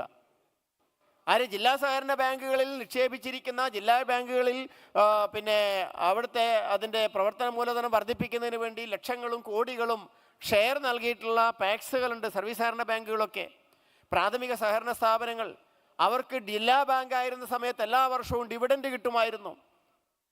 ഇപ്പോൾ കേരള ബാങ്ക് ആയ ശേഷം ഈ സ്ഥാപനങ്ങൾക്കും തന്നെ ഡിവിഡൻഡ് കിട്ടുന്നില്ല. ഏത് വർഷമാണ്? കഴിഞ്ഞ വർഷം പറഞ്ഞാൽ അടുത്ത വർഷം ഉറപ്പാണ്. ഇങ്ങനെ ഓരോ വർഷവും കൊടുക്കുന്ന ഉറപ്പുകൾക്ക് ഒരു ഉറപ്പുമില്ലാത്ത അവസ്ഥയാണ് വീണ്ടും വീണ്ടും ഉണ്ടായിക്കൊണ്ടിരിക്കുന്നത്. ഈ വർഷം പറഞ്ഞു അടുത്ത വർഷം എന്തായാലും കൊടുക്കുന്നു പറഞ്ഞു. എങ്ങനെ കൊടുക്കാൻ സാധിക്കും? നിലവിലുള്ള ഭാരതത്തിലെ RBI ലൈസൻസുള്ള ബാങ്കാണ് കേരള ബാങ്ക്. RBI മുന്നോട്ട് വച്ചിട്ടുള്ള നിക്ഷേപകരുടെ താല്പര്യങ്ങൾ സംരക്ഷിക്കുന്നതിന് വേണ്ടി മുന്നോട്ട് വച്ചിട്ടുള്ള ചില നിബന്ധനകൾ വെച്ച് നോക്കുകയാണെങ്കിൽ അടുത്ത കാലത്തൊന്നും തന്നെ കേരള ബാങ്കിന് അഥവാ സംസ്ഥാന സഹകരണ ബാങ്കിന് അതിലെ അംഗങ്ങളായിട്ടുള്ള പ്രാഥമിക സ്ഥാപനങ്ങൾക്ക് ഡിവിഡൻഡ് കൊടുക്കാൻ സാധിക്കുകയില്ല. ഇതാണ് അതിൻ്റെ അവസ്ഥ. ബാക്കി അതിൽ ലയിക്കുന്ന അല്ലെങ്കിൽ ജില്ലാ ബാങ്ക് ഇല്ലാതാക്കി പ്രാഥമിക ബാങ്കുകളെല്ലാം കേരള ബാങ്കിൻ്റെ ഭാഗമായി നേരിട്ട് വരുമ്പോൾ ധാരാളം നേട്ടങ്ങൾ ഉണ്ടാകുമെന്ന് പറഞ്ഞു, വലിയ വാഗ്ദാനങ്ങൾ നൽകി. ഇവിടെ IT ഇൻറ്റിഗ്രേഷനെ കുറിച്ച് പറഞ്ഞു. ജില്ലാ സഹകരണ ബാങ്കുകളുടെ ബ്രാഞ്ചുകളുടെ IT ഇൻറ്റിഗ്രേഷൻ പോലും 6-7 വർഷമായിട്ട് പൂർത്തിയാക്കാൻ സാധിച്ചിട്ടില്ലെങ്കിൽ കേരളത്തിൽ നിന്നുള്ള പ്രവർത്തിക്കുന്ന 1600ഓളം പ്രാഥമിക സർവീസ് സഹകരണ ബാങ്കുകളുടെയൊക്കെയും IT ഇൻറ്റിഗ്രേഷൻ എങ്ങനെ സാധിക്കും? അവർക്ക് എങ്ങനെ ATM കൊടുക്കാൻ സാധിക്കും? എങ്ങനെ RTGS തുടങ്ങാം? എങ്ങനെ നെഫ്റ്റ് തുടങ്ങാൻ സഹായിക്കാൻ പറ്റും? അപ്പോൾ ഇതൊന്നും തന്നെ അടുത്ത കാലത്തൊന്നും നടപ്പിലാക്കാൻ സാധ്യമല്ല എന്ന് ബോധ്യമായിരിക്കുക. പിന്നെ എന്തിനു വേണ്ടി ലയിപ്പിച്ചു? സഹകരണ മേഖലയിലെ പ്രഖ്യാപിതമായ 6-7 നയങ്ങളുണ്ട്, പ്രഖ്യാപിത തത്വങ്ങളുണ്ട്. ജനാധിപത്യമായ നിയന്ത്രണം, ആ ജനാധിപത്യ രീതിയിലുള്ള നിയന്ത്രണത്തെ പൂർണ്ണമായും അവസാനിപ്പിച്ചുകൊണ്ട് ഇവിടുത്തെ ഭരണം കേന്ദ്രീകരിക്കപ്പെട്ടിരിക്കുന്നു. അപ്പോൾ ജനാധിപത്യമില്ലാതായി. മറ്റെല്ലാ മേഖലയിലും വികേന്ദ്രീകരണം നടപ്പിലാക്കുമ്പോൾ സഹകരണ മേഖലയിൽ മാത്രം കേന്ദ്രീകരണം ഉണ്ടായിരിക്കുന്നു. 14 സഹകരണ ജില്ലാ ബാങ്കുകളുടെ ഭരണസമിതികളും ഒരു സംസ്ഥാനം, അങ്ങനെ 15 ഭരണസമിതികളുടെ സ്ഥാനത്ത് ഒരു ഭരണസമിതി വരുന്നു. 14 ജില്ലകളിൽ സഹകാരികൾക്ക് ഒരുമിച്ച് കൂടാനുണ്ടായിരുന്ന അവസരങ്ങൾ ഇല്ലാതാക്കി ഇനി സംസ്ഥാനത്ത് മാത്രം കൂടിയാൽ മതിയെന്ന് വന്നു. കോഴിക്കോട്ടെയും കാസർകോട്ടെയും കണ്ണൂരിലെയും പ്രാഥമിക സഹകരണ സ്ഥാപനങ്ങൾക്ക് ഒരു ചെറിയ കാര്യത്തിന് തിരുവനന്തപുരം പോകേണ്ടെന്ന്, അവിടത്തേക്ക് അപേക്ഷകൾ അയക്കണം, തീരുമാനത്തിന് മാസങ്ങളോളം വർഷങ്ങളോളം കാത്തു നിൽക്കേണ്ടി വരുന്ന ഗതികേട്. അപ്പോൾ ഈ തരത്തിൽ സുതാര്യതയും അതേപോലെ തന്നെ കാര്യക്ഷമതയും പിന്നെ പ്രവർത്തന സ്വാതന്ത്ര്യവും അതേപോലെ തന്നെ തീരുമാനങ്ങളിലുള്ള വേഗതയും അതേപോലെ തന്നെ ഈ സാമ്പത്തികമായിട്ടുള്ള വിതരണവും ഒക്കെ തന്നെ വളരെയധികം മന്ദീഭവിച്ചുകൊണ്ടിരിക്കുന്ന, കാലതാമസം വന്നുകൊണ്ടിരിക്കുന്ന ഒരു യാഥാർത്ഥ്യത്തിനാണ് നമ്മളിപ്പം സാക്ഷികളായിരിക്കുന്നത്. അപ്പോൾ ഒരു രാഷ്ട്രം എന്നുള്ള നിലയിൽ ഭാരതം ഒരു ദിശയിൽ മുന്നോട്ട് പോകുമ്പോൾ അതിന് തീർത്തും വിരുദ്ധമായി കേരളം പിറകോട്ട് പോവുകയാണ്. ഇവർ പറയുന്നു മുന്നോട്ട് പോകുന്നു, ഞാൻ പറയുന്നു പിറകോട്ടാണ് പോകുന്നത്. ഇവിടെയാണ് കേന്ദ്രത്തിൻ്റെ ഇടപെടലുകളുടെ ആവശ്യവും അതേപോലെ തന്നെ ഒരു സമഗ്രമായ ദേശീയ നയത്തിൻ്റെ ആവശ്യകതയും നമുക്ക് ബോധ്യമാകുന്നത്. ഈ നയത്തിന് അനുസൃതമായി സംസ്ഥാനങ്ങൾ മുന്നോട്ട് പോകാൻ തയ്യാറാവേണ്ടിയിരിക്കും. വലിയ ആനുകൂല്യങ്ങളാണ്, വലിയ നേട്ടങ്ങളാണ് പ്രാഥമിക തലത്തിലുള്ള സഹകരണ സ്ഥാപനങ്ങൾക്ക്, ഗ്രാമീണ കാർഷിക മേഖലയിലെ സ്ഥാപനങ്ങൾക്ക് കേന്ദ്ര സർക്കാർ പ്രഖ്യാപിച്ചിരിക്കുന്നത്. നമ്മൾ നേരത്തെ ഒരു വലിയ അബദ്ധം ചെയ്തു. അത് വൈദ്യനാഥൻ കമ്മിറ്റി റിപ്പോർട്ടിനെ സംബന്ധിച്ചാണ്. അന്ന് ഡു ഓർ ഡൈ എന്ന് പറഞ്ഞൊരു പാക്കേജ് സഹകരണ മേഖലയ്ക്ക് നൽകി വൈദ്യനാഥൻ. എന്താണ്? നഷ്ടത്തിൽ പോരുന്ന സഹകരണ സ്ഥാപനങ്ങൾക്ക് ഒരു തവണ രക്ഷപ്പെടാനുള്ള അവസരം ഞങ്ങൾ തരാം, നിങ്ങളുടെ നഷ്ടം മുഴുവൻ ഞങ്ങൾ നികത്താം ഈ പാക്കേജ് സ്വീകരിക്കുകയാണെങ്കിൽ. അങ്ങനെ ആ പാക്കേജ് സ്വീകരിച്ച സംസ്ഥാനങ്ങൾ, സഹകരണ ബാങ്കുകൾ നഷ്ടം നികത്തി മുന്നോട്ട് പോയി. സാധിക്കാത്ത ആളുകൾ അവസാനിപ്പിച്ച് വീട്ടിലേക്ക് പോയി. അതാണ് ഡു ഓർ ഡൈ എന്ന് പറയുന്നത്. പക്ഷേ കേരളം രാഷ്ട്രീയമായ മാത്രം കാഴ്ചപ്പാട് വെച്ചുകൊണ്ട് അങ്ങനെ വൈദ്യനാഥൻ കമ്മിറ്റിയുടെ പാക്കേജ് വേണ്ട എന്ന് വെച്ചു. നഷ്ടപ്പെട്ടത് കേരളത്തിലെ കഷ്ടപ്പെടുന്ന സഹകരണ സ്ഥാപനങ്ങൾക്ക് കിട്ടേണ്ടിയിരുന്ന ആയിരക്കണക്കിന് കോടി രൂപയാണ് നഷ്ടപ്പെട്ടത്. അതേപോലുള്ള അബദ്ധങ്ങൾ വീണ്ടും വീണ്ടും സംസ്ഥാനം ആവർത്തിക്കുന്നു. ഇവിടെ കേന്ദ്രം കൊണ്ടുവരുന്ന നയം വേണ്ട എന്ന് വെക്കുന്നു. അവിടെ ആ നയത്തിൻ്റെ ഭാഗമായിട്ട് അല്ലെങ്കിൽ പുതിയ മാറ്റത്തിൻ്റെ ഭാഗമായിട്ട് ചില സുപ്രധാന തീരുമാനങ്ങളെടുത്തു. ഒന്ന്, നിലവിൽ ഏതാണ്ട് 1 ലക്ഷത്തോളം ഗ്രാമീണ മേഖലയിൽ പ്രവർത്തിക്കുന്ന കാർഷിക വായ്പാ സംഘങ്ങളുണ്ടെന്നാണ് കണക്ക്. പാക്സ് എന്നാണ് മറ്റു സ്റ്റേറ്റുകളിൽ പറയുന്നത്. ഇവിടെ അത് സർവീസ് സഹകരണ ബാങ്കുകളും ഫാർമേഴ്സ് സഹകരണ ബാങ്കുകളുമാണ്. അപ്പോൾ ഇത്തരം പാക്സുകൾ ഒരു ഗ്രാമത്തിൽ ഒരെണ്ണമെങ്കിലും വേണമെന്നാണ് കേന്ദ്ര നയം. പക്ഷെ നിർഭാഗ്യവശാൽ ഒരു പാക്സ് പോലുമില്ലാത്ത എത്രയോ പഞ്ചായത്തുകൾ ഇന്ന് ഭാരതത്തിലെ പല സംസ്ഥാനങ്ങളിലുമുണ്ട്. അതുകൊണ്ട് കേന്ദ്രം ഒരു തീരുമാനമെടുത്തു, മിനിമം ഒരു പഞ്ചായത്തിൽ ഒരു പാക്സ് എങ്കിലും വേണം. അതുകൊണ്ട് ഇന്ന് നിലവിൽ 1 ലക്ഷത്തോളം പാക്സുകളുള്ള സ്ഥലത്ത് 3 ലക്ഷം പാക്സുകളായി വർദ്ധിപ്പിക്കും. 2 ലക്ഷം പുതിയ പാക്സുകൾ ആരംഭിക്കും എന്ന് തീരുമാനിച്ചു. ഉടനെ കേരളത്തിൽ വിവാദമായി. അതാ ഇവിടുത്തെ സർവീസ് സഹകരണ ബാങ്കുകളുടെ മേലെ കേന്ദ്രത്തിൻ്റെ പുതിയ പാക്സുകൾ വരാൻ പോകുന്നു. അതായിരുന്നില്ല ഉദ്ദേശിച്ചത്. കേരളത്തിൽ പ്രകടമായ മാറ്റമൊന്നും അതുകൊണ്ട് വരാൻ പോകുന്നില്ല. കാരണം എല്ലാ ഗ്രാമങ്ങളും പാക്സിൻ്റെ പരിധിയിൽ നിന്ന് പെട്ടുകഴിഞ്ഞിരിക്കുന്നു. പക്ഷേ പാക്സുകളില്ലാത്ത ഗ്രാമങ്ങളും പഞ്ചായത്തുകളുമുള്ള സംസ്ഥാനങ്ങൾ പാക്സുകൾ ആരംഭിക്കാൻ തീരുമാനിക്കുന്നു. രണ്ടാമത്തേത്, പാക്സുകളെ കമ്പ്യൂട്ടർവൽക്കരിക്കുക, ആധുനികവൽക്കരിക്കുക. അതിനുവേണ്ടി കോടിക്കണക്കിന് രൂപയാണ്, ആയിരക്കണക്കിന് കോടിയാണ് കേന്ദ്രം നീക്കിവെച്ചത്. അങ്ങനെ വരുന്ന സമയത്ത് അത് സ്വീകരിക്കുന്നതിന് പകരം അതിനെ നാം നിഷേധാത്മകമായി സമീപിച്ചു. അതേപോലെ തന്നെ പാക്സുകളെ നബാർഡ് തീരുമാനിച്ചു. നബാർഡ് കേരളത്തിലെ ഇന്ത്യയിലെ ഭാരതത്തിലെ ഈ പാക്സുകളെ അതിൽ ആദ്യത്തെ ഭാഗമായിട്ട് 63,000 പാക്സുകളാണ് അവർ ലിസ്റ്റ് ചെയ്തത്. ഈ 63,000 പാക്സുകളെ നബാർഡിൻ്റെ ഏകീകൃതമായിട്ടുള്ള സോഫ്റ്റ്വെയറിലേക്ക് കൊണ്ടുവരണമെന്ന് തീരുമാനിക്കുന്നത്. കാരണം നബാർഡിൽ നിന്നാണ് ഈ കാർഷിക വായ്പയും സബ്സിഡികളും കാര്യങ്ങളും താഴോട്ട് വരുന്നത്.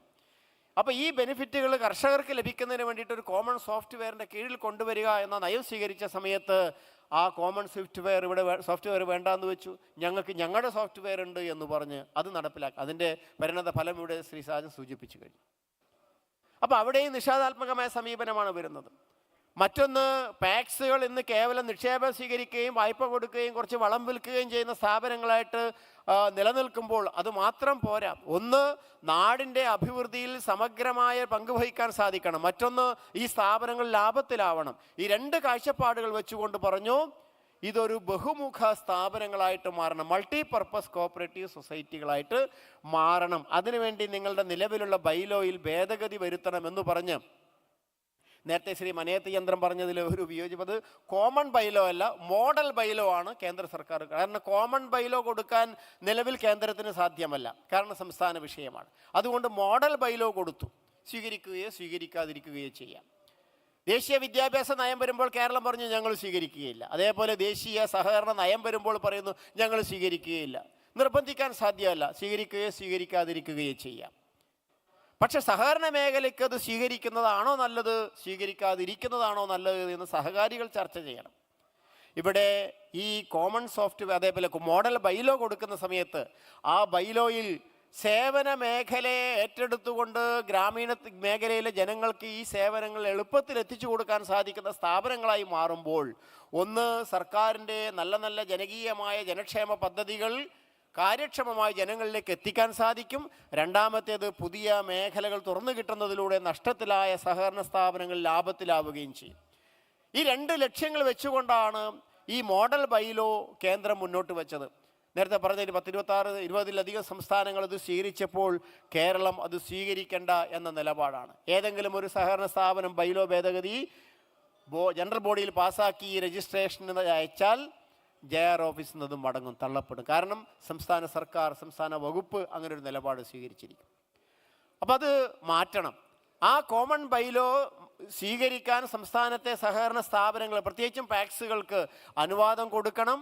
കേന്ദ്രം പ്രഖ്യാപിച്ചിട്ടുള്ള വരാൻ പോകുന്ന ധാരാളം പദ്ധതികളും ആനുകൂല്യങ്ങളും കേരളത്തിലെ ജനങ്ങൾക്ക് കിട്ടണമെങ്കിൽ അത് പാക്സുകളിലൂടെയാണ് കിട്ടേണ്ടുന്നത്. പാക്സുകളുടെ ബൈലോയിൽ അത്തരം വകുപ്പുകൾ ഉണ്ടായാലേ അത് കിട്ടുകയുള്ളൂ എന്നുള്ളത് കൊണ്ട് ജനങ്ങൾക്ക് കിട്ടേണ്ടുന്ന ക്ഷേമ പദ്ധതികൾ എത്തിച്ചു കൊടുക്കാനായിട്ട് ഇതിനെ ക്രിയാത്മകമായി കണ്ടുകൊണ്ട് സ്വീകരിക്കാൻ, നടപ്പിലാക്കാൻ കേരള സർക്കാർ തയ്യാറാവേണ്ടിയിരിക്കും.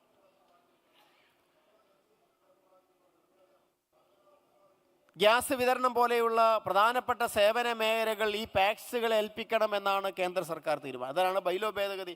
ഇപ്പോൾ പല പാക്സുകളുടെയും ബൈലോയിൽ അത് ചിലപ്പോൾ ഉണ്ടായിക്കൊള്ളുന്നില്ല, അവിടെ വന്നു. അതേപോലെ പെട്രോളിയം മന്ത്രാലയത്തിന് ഈ ഒരു പദ്ധതി നടപ്പിലാക്കാൻ വേണ്ടി പെട്രോളിയം മന്ത്രാലയം കേന്ദ്രത്തിൽ ആൾറെഡി അതിൻ്റെ നിയമങ്ങൾ ഭേദഗതി ചെയ്തു കഴിഞ്ഞു. സഹകരണ സ്ഥാപനങ്ങൾക്കും ഈ ഏജൻസികൾ നൽകാം എന്ന രീതിയിലേക്ക്, ഗ്യാസ് ഏജൻസിയും കൂടെ നൽകാം എന്ന രീതിയിലേക്ക് പെട്രോളിയം മന്ത്രാലയത്തിലുണ്ടായിരുന്ന ചില തടസ്സങ്ങളുണ്ടായിരുന്നു. ആ തടസ്സങ്ങളെ നീക്കി അവർ ഭേദഗതി കൊണ്ടുവന്നു കഴിഞ്ഞു. അതേപോലെ 2000 ജനൌഷധി കേന്ദ്രങ്ങൾ പാക്സുകൾക്ക് നൽകാൻ കേന്ദ്രം തീരുമാനിച്ചു, അത് കൊടുത്തു തുടങ്ങി. അതിലും പാക്സുകളുടെ ബൈലോയിൽ പ്രൊവിഷൻ വേണം.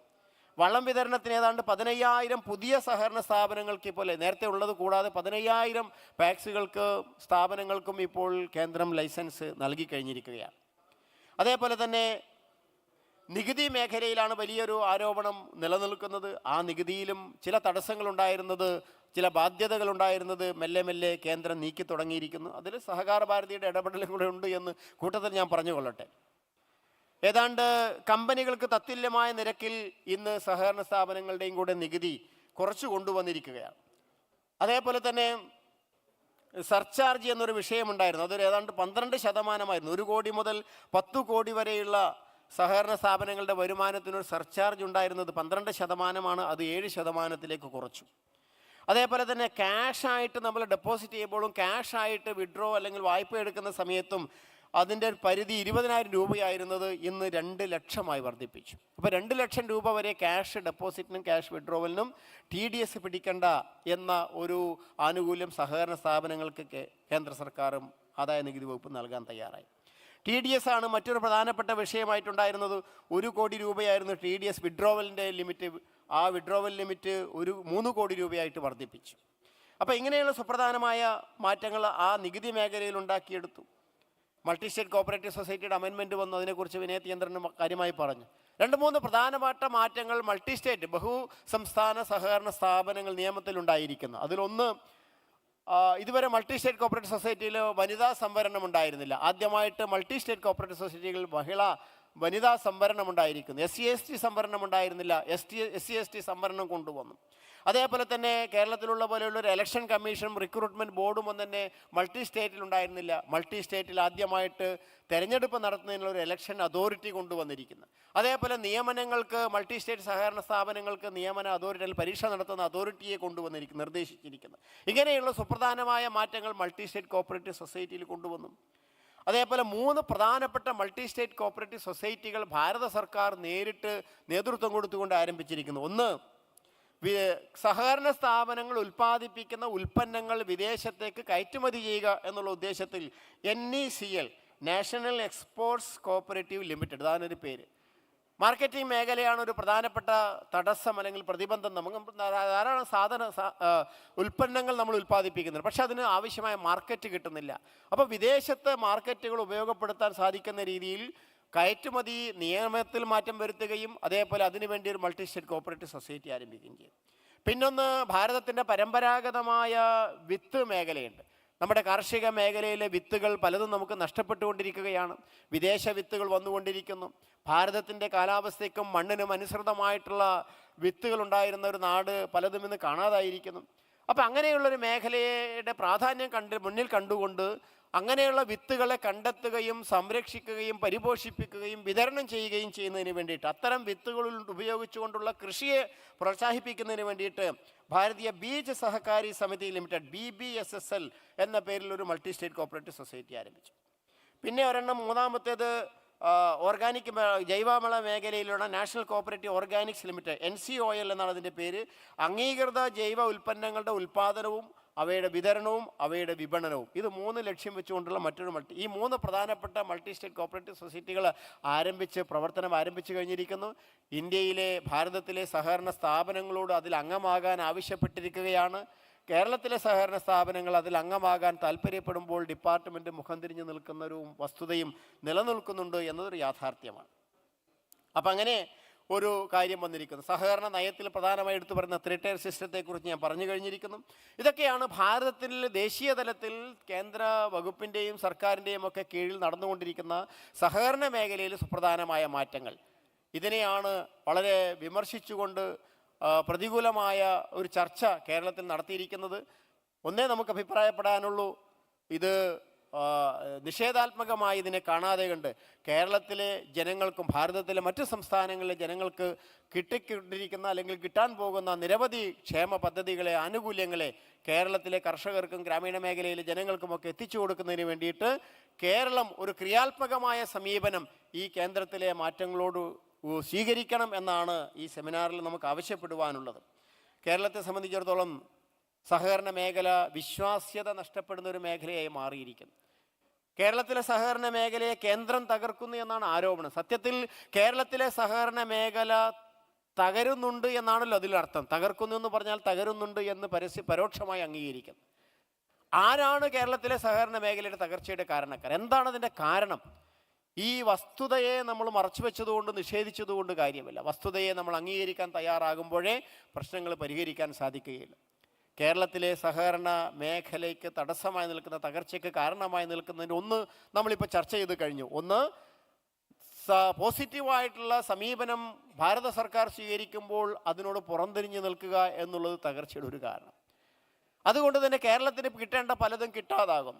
രണ്ടാമത്തേത്, ലോകത്തിന് അല്ലെങ്കിൽ ഇന്ത്യക്ക് മുഴുവൻ മാതൃകയാണ് സഹകരണ മേഖലയിൽ കേരളം എന്നൊരു ഭാഗത്ത് അഭിമാനിക്കുമ്പോൾ ഒരിക്കലും ആശാസ്യമല്ലാത്ത ധാരാളം കാര്യങ്ങൾ സഹകരണ സ്ഥാപനങ്ങൾ കേരളത്തിൽ സംഭവിച്ചുകൊണ്ടിരിക്കുന്നു. അതിനെ നിയന്ത്രിക്കാൻ, അതിനെ ഇല്ലാതാക്കാൻ കേരളത്തിലെ സഹകരണ നിയമത്തിനും സഹകരണ ചട്ടങ്ങൾക്കും സാധിക്കുന്നില്ല. സഹകരണ വകുപ്പിന് സാധിക്കുന്നില്ല. പ്രത്യേകിച്ച് കണക്കുകളുടെ കാര്യത്തിലാണ്, സാമ്പത്തിക കാര്യത്തിലാണ്. ആ മേഖലയിൽ ഏറ്റവും കാര്യക്ഷമമായി പ്രവർത്തിക്കേണ്ടുന്നത് കേരളത്തിലെ ഓഡിറ്റിംഗ് വിഭാഗമാണ്. വളരെ നിർഭാഗ്യകരമെന്ന് പറയട്ടെ, ഒരു കാര്യക്ഷമമല്ലാത്ത, ഇപ്പം പുതിയ ഭേദഗതിയിലും കുറേ മാറ്റങ്ങൾ കൊണ്ടുവന്നു, ഗ്രൂപ്പ് ഓഡിറ്റിംഗ് ഒക്കെ നമ്മൾ പക്ഷേ ചെയ്യുന്നത് ആരാണ്?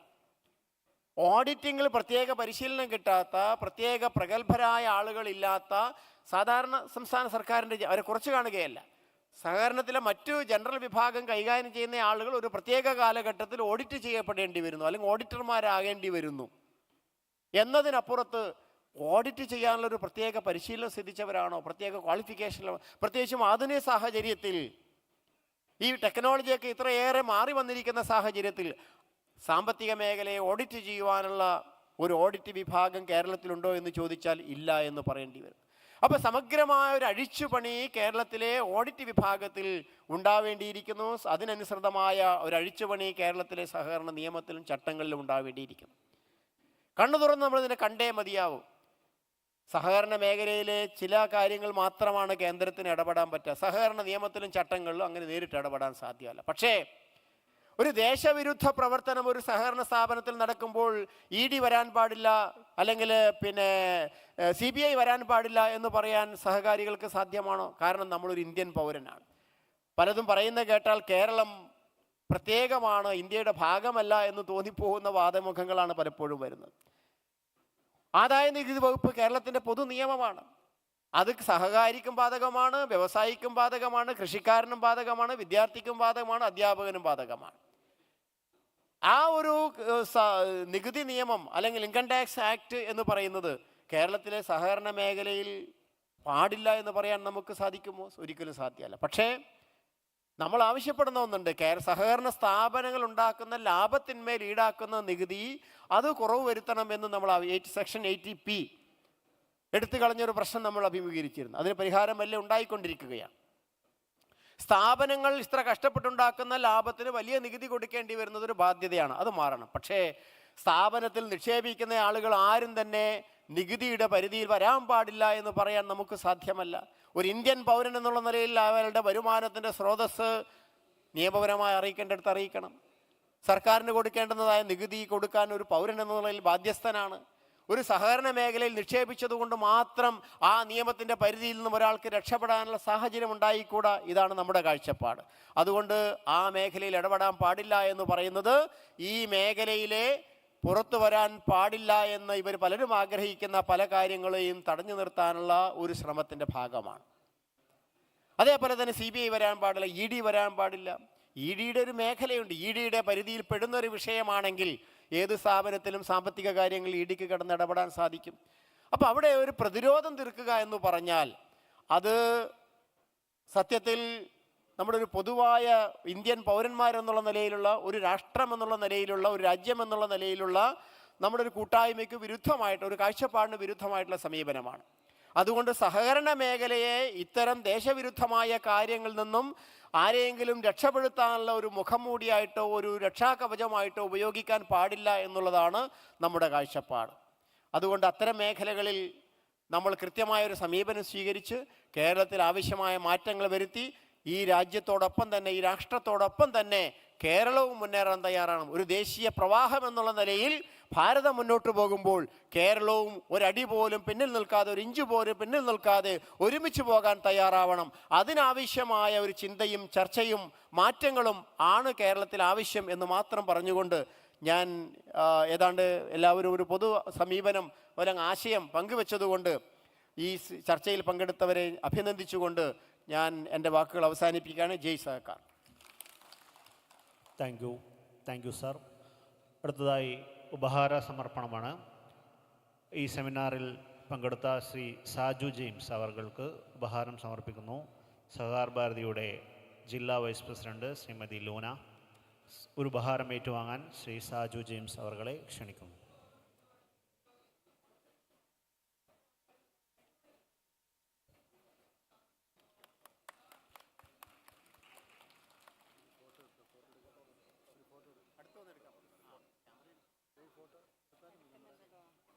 Thank you sir.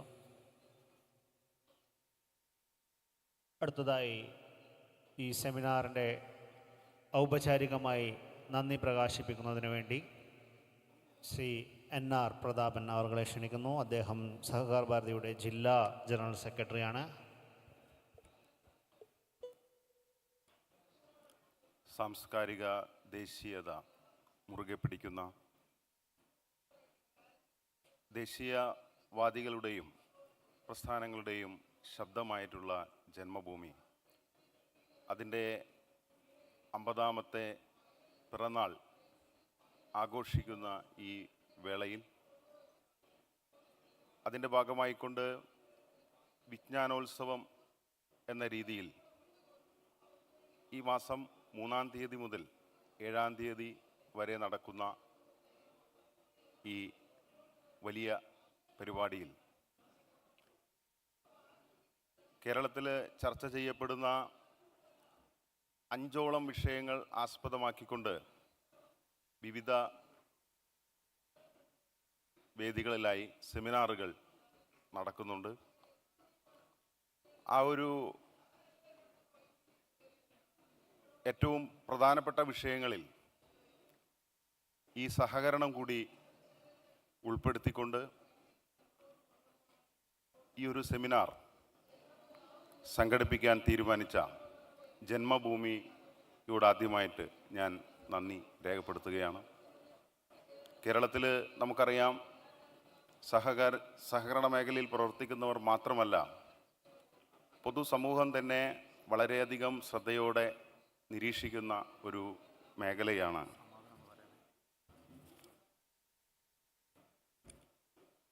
സഹകരണം വളരെ വിജ്ഞാനപ്രദമായിട്ടുള്ള ഈ സെമിനാർ സഹകരണ വിദ്യാർത്ഥികൾക്കും അതുപോലെ തന്നെ സഹകരണ മേഖലയിൽ പ്രവർത്തിക്കുന്ന നമുക്കെല്ലാവർക്കും തന്നെ വലിയ ഇൻഫോർമേഷൻ നൽകുന്നതായിരുന്നു. വളരെ വിജ്ഞാനപ്രദമായിരുന്നു. ഈ സെമിനാറിൽ അധ്യക്ഷം വഹിച്ച ശ്രീ സദാനന്ദേട്ടൻ, അദ്ദേഹം സഹകാർ ഭാരതി ദേശീയ സമിതി അംഗമാണ്. കേരളത്തിൽ സഹകാർ ഭാരതി തുടങ്ങുന്ന സമയത്ത് തന്നെ നമ്മോടൊപ്പം സജീവമായി ഉള്ള സംസ്ഥാന ഉപാധ്യക്ഷൻ കൂടിയായിട്ടുള്ള അദ്ദേഹത്തിന് ഞാൻ ആദ്യമായി നന്ദി രേഖപ്പെടുത്തുന്നു. അതുപോലെ തന്നെ ഈ സെമിനാർ ഉദ്ഘാടനം ചെയ്ത ശ്രീ സതീഷ് മറാത്തെ, അദ്ദേഹം നിലവിൽ RBI ഡയറക്ടറാണ്. വലിയ തിരക്കുള്ള ആളാണ്. എങ്കിൽ പോലും നമ്മുടെ ക്ഷണം സ്വീകരിച്ചുകൊണ്ട് ഇവിടെ എത്തുകയും വളരെ വിജ്ഞാനപ്രദമായിട്ടുള്ള ഒരു സെക്ഷൻ കൈകാര്യം ചെയ്യുകയും വളരെ ഇൻഫോർമേഷൻ ലഭിക്കുന്ന രീതിയിൽ അദ്ദേഹം സംസാരിക്കുകയും ചെയ്യുകയുണ്ടായി. ഈ സെമിനാർ ഉദ്ഘാടനം ചെയ്ത അദ്ദേഹത്തിന് ഞാൻ നന്ദി രേഖപ്പെടുത്തുന്നു. അദ്ദേഹം പുതിയ സഹകരണ നിയമം നിർമ്മിക്കുന്ന സമിതി അംഗം കൂടിയാണ്. രാജ്യമറിയപ്പെടുന്ന ഒരു സാമ്പത്തിക വിദഗ്ധൻ കൂടിയാണ്. അതുപോലെ തന്നെ ഈ സെമിനാറിൽ വിഷയാവതരണം നടത്തിയിട്ടുള്ള ശ്രീ കരുണാകർജി സഹകാർ ഭാരതിയുടെ സംസ്ഥാന അധ്യക്ഷനാണ്. മുൻ ദേശീയ സെക്രട്ടറി ആയിരുന്നു. സഹകരണ മേഖലയിൽ ഏറെ പരിജ്ഞാനമുള്ള അദ്ദേഹത്തിൻ്റെ ദീർഘഭാഷണം നമ്മൾ ശ്രവിക്കുകയുണ്ടായി. അദ്ദേഹത്തിനും ഞാൻ ഈ പരിപാടിയിൽ നന്ദി രേഖപ്പെടുത്തുന്നു. നമ്മുടെ ക്ഷണം സ്വീകരിച്ചുകൊണ്ട് കോഴിക്കോട് ജില്ലയിൽ അറിയപ്പെടുന്ന സഹകാരിയായിട്ടുള്ള ശ്രീ മനയത്ത് ചന്ദ്രൻ അവർകൾ, അദ്ദേഹം കോഴിക്കോട് ജില്ലയിൽ അറിയപ്പെടുന്ന സഹകാരി കൂടിയാണ്. പാക്സ് അസോസിയേഷൻ്റെ സംസ്ഥാന ഉപാധ്യക്ഷനും കൂടിയാണ്, പ്രാഥമിക സഹകരണ ബാങ്കുകളുടെ. അദ്ദേഹത്തിന് ഞാൻ നന്ദി രേഖപ്പെടുത്തുന്നു. സാജു ജെയിംസ് സാർ, അദ്ദേഹം സിറ്റി ബാങ്കിൻ്റെ, അതായത് കോഴിക്കോട് ജില്ലയിലെ ഏറ്റവും വലിയ സഹകരണ സ്ഥാപനമായിട്ടുള്ള സിറ്റി ബാങ്ക്, അതിൻ്റെ ജനറൽ മാനേജരാണ്. കൂടാതെ MVR ക്യാൻസർ സെൻ്ററിൻ്റെ ഡയറക്ടർ ബോർഡ് അംഗം കൂടിയാണ്. അദ്ദേഹത്തിനും ഞാൻ നന്ദി രേഖപ്പെടുത്തുന്നു. മറ്റൊരു വിശിഷ്ട വ്യക്തി നമ്മളുടെ സ്വാഗത ഭാഷകനായിട്ടുള്ള ശ്രീ രാജശേഖർജി. അദ്ദേഹം സഹകാർ ഭാരതി സംസ്ഥാന ജനറൽ സെക്രട്ടറിയാണ്. കേരളത്തിൽ അറിയപ്പെടുന്ന സഹകരണ സ്ഥാപനമായിട്ടുള്ള അനന്തപുരി സഹകരണ സ്ഥാപനത്തിൻ്റെ സെക്രട്ടറിയായിട്ട് വിരമിച്ച ആളാണ് അദ്ദേഹം. ഈ സ്വാഗത ഭാഷകനായിരുന്ന അദ്ദേഹത്തിനും ഞാൻ നന്ദി രേഖപ്പെടുത്തുന്നു. ഈ വേദിയിലിരിക്കുന്ന മറ്റൊരു വിശിഷ്ട വ്യക്തി സഹകാർ ഭാരതിയുടെ സംസ്ഥാന ഓർഗനൈസിംഗ് സെക്രട്ടറി ശ്രീ പ്രസന്നകുമാർ അവറുകളാണ്. അദ്ദേഹം കോട്ടയം സ്വദേശിയാണ്. അദ്ദേഹത്തെയും ഞാൻ ഈ പരിപാടി സംഘാടക സമിതിക്ക് വേണ്ടി നന്ദി രേഖപ്പെടുത്തുകയാണ്. അതുപോലെ തന്നെ നമ്മുടെ ഈ പരിപാടിയിൽ സംസ്ഥാന വൈസ് പ്രസിഡൻ്റായിട്ടുള്ള അരവിന്ദാക്ഷൻ, അതുപോലെ തന്നെ അക്ഷയശ്രീ മിഷൻ സംസ്ഥാന ഉപാധ്യക്ഷൻ ശ്രീ രമേശ് ബാബു ചേട്ടൻ, സഹകാർ ഭാരതി സംസ്ഥാന സെക്രട്ടറിമാരായിട്ടുള്ള ശ്രീ രമ ഹരീഷ്, ഭാവന ടീച്ചർ, ടി പ്രയാഗ്, സംസ്ഥാന സമിതി അംഗം ശ്രീ എം കുഞ്ഞാപ്പു അവർകൾ, അതുപോലെ തന്നെ സഹകാർ ഭാരതിയുടെ ക്ഷണം സ്വീകരിച്ചുകൊണ്ടും ജന്മഭൂമിയുടെ ക്ഷണം സ്വീകരിച്ചുകൊണ്ടും വിവിധ സഹകരണ സ്ഥാപനങ്ങളിൽ നിന്നും ഇവിടെ എത്തിച്ചേർന്നിട്ടുള്ള സഹകാരികളായിട്ടുള്ള മുഴുവൻ ആളുകളെയും നന്ദി അറിയിച്ചുകൊണ്ട് നിർത്തുന്നു. വന്ദേ മാതരം.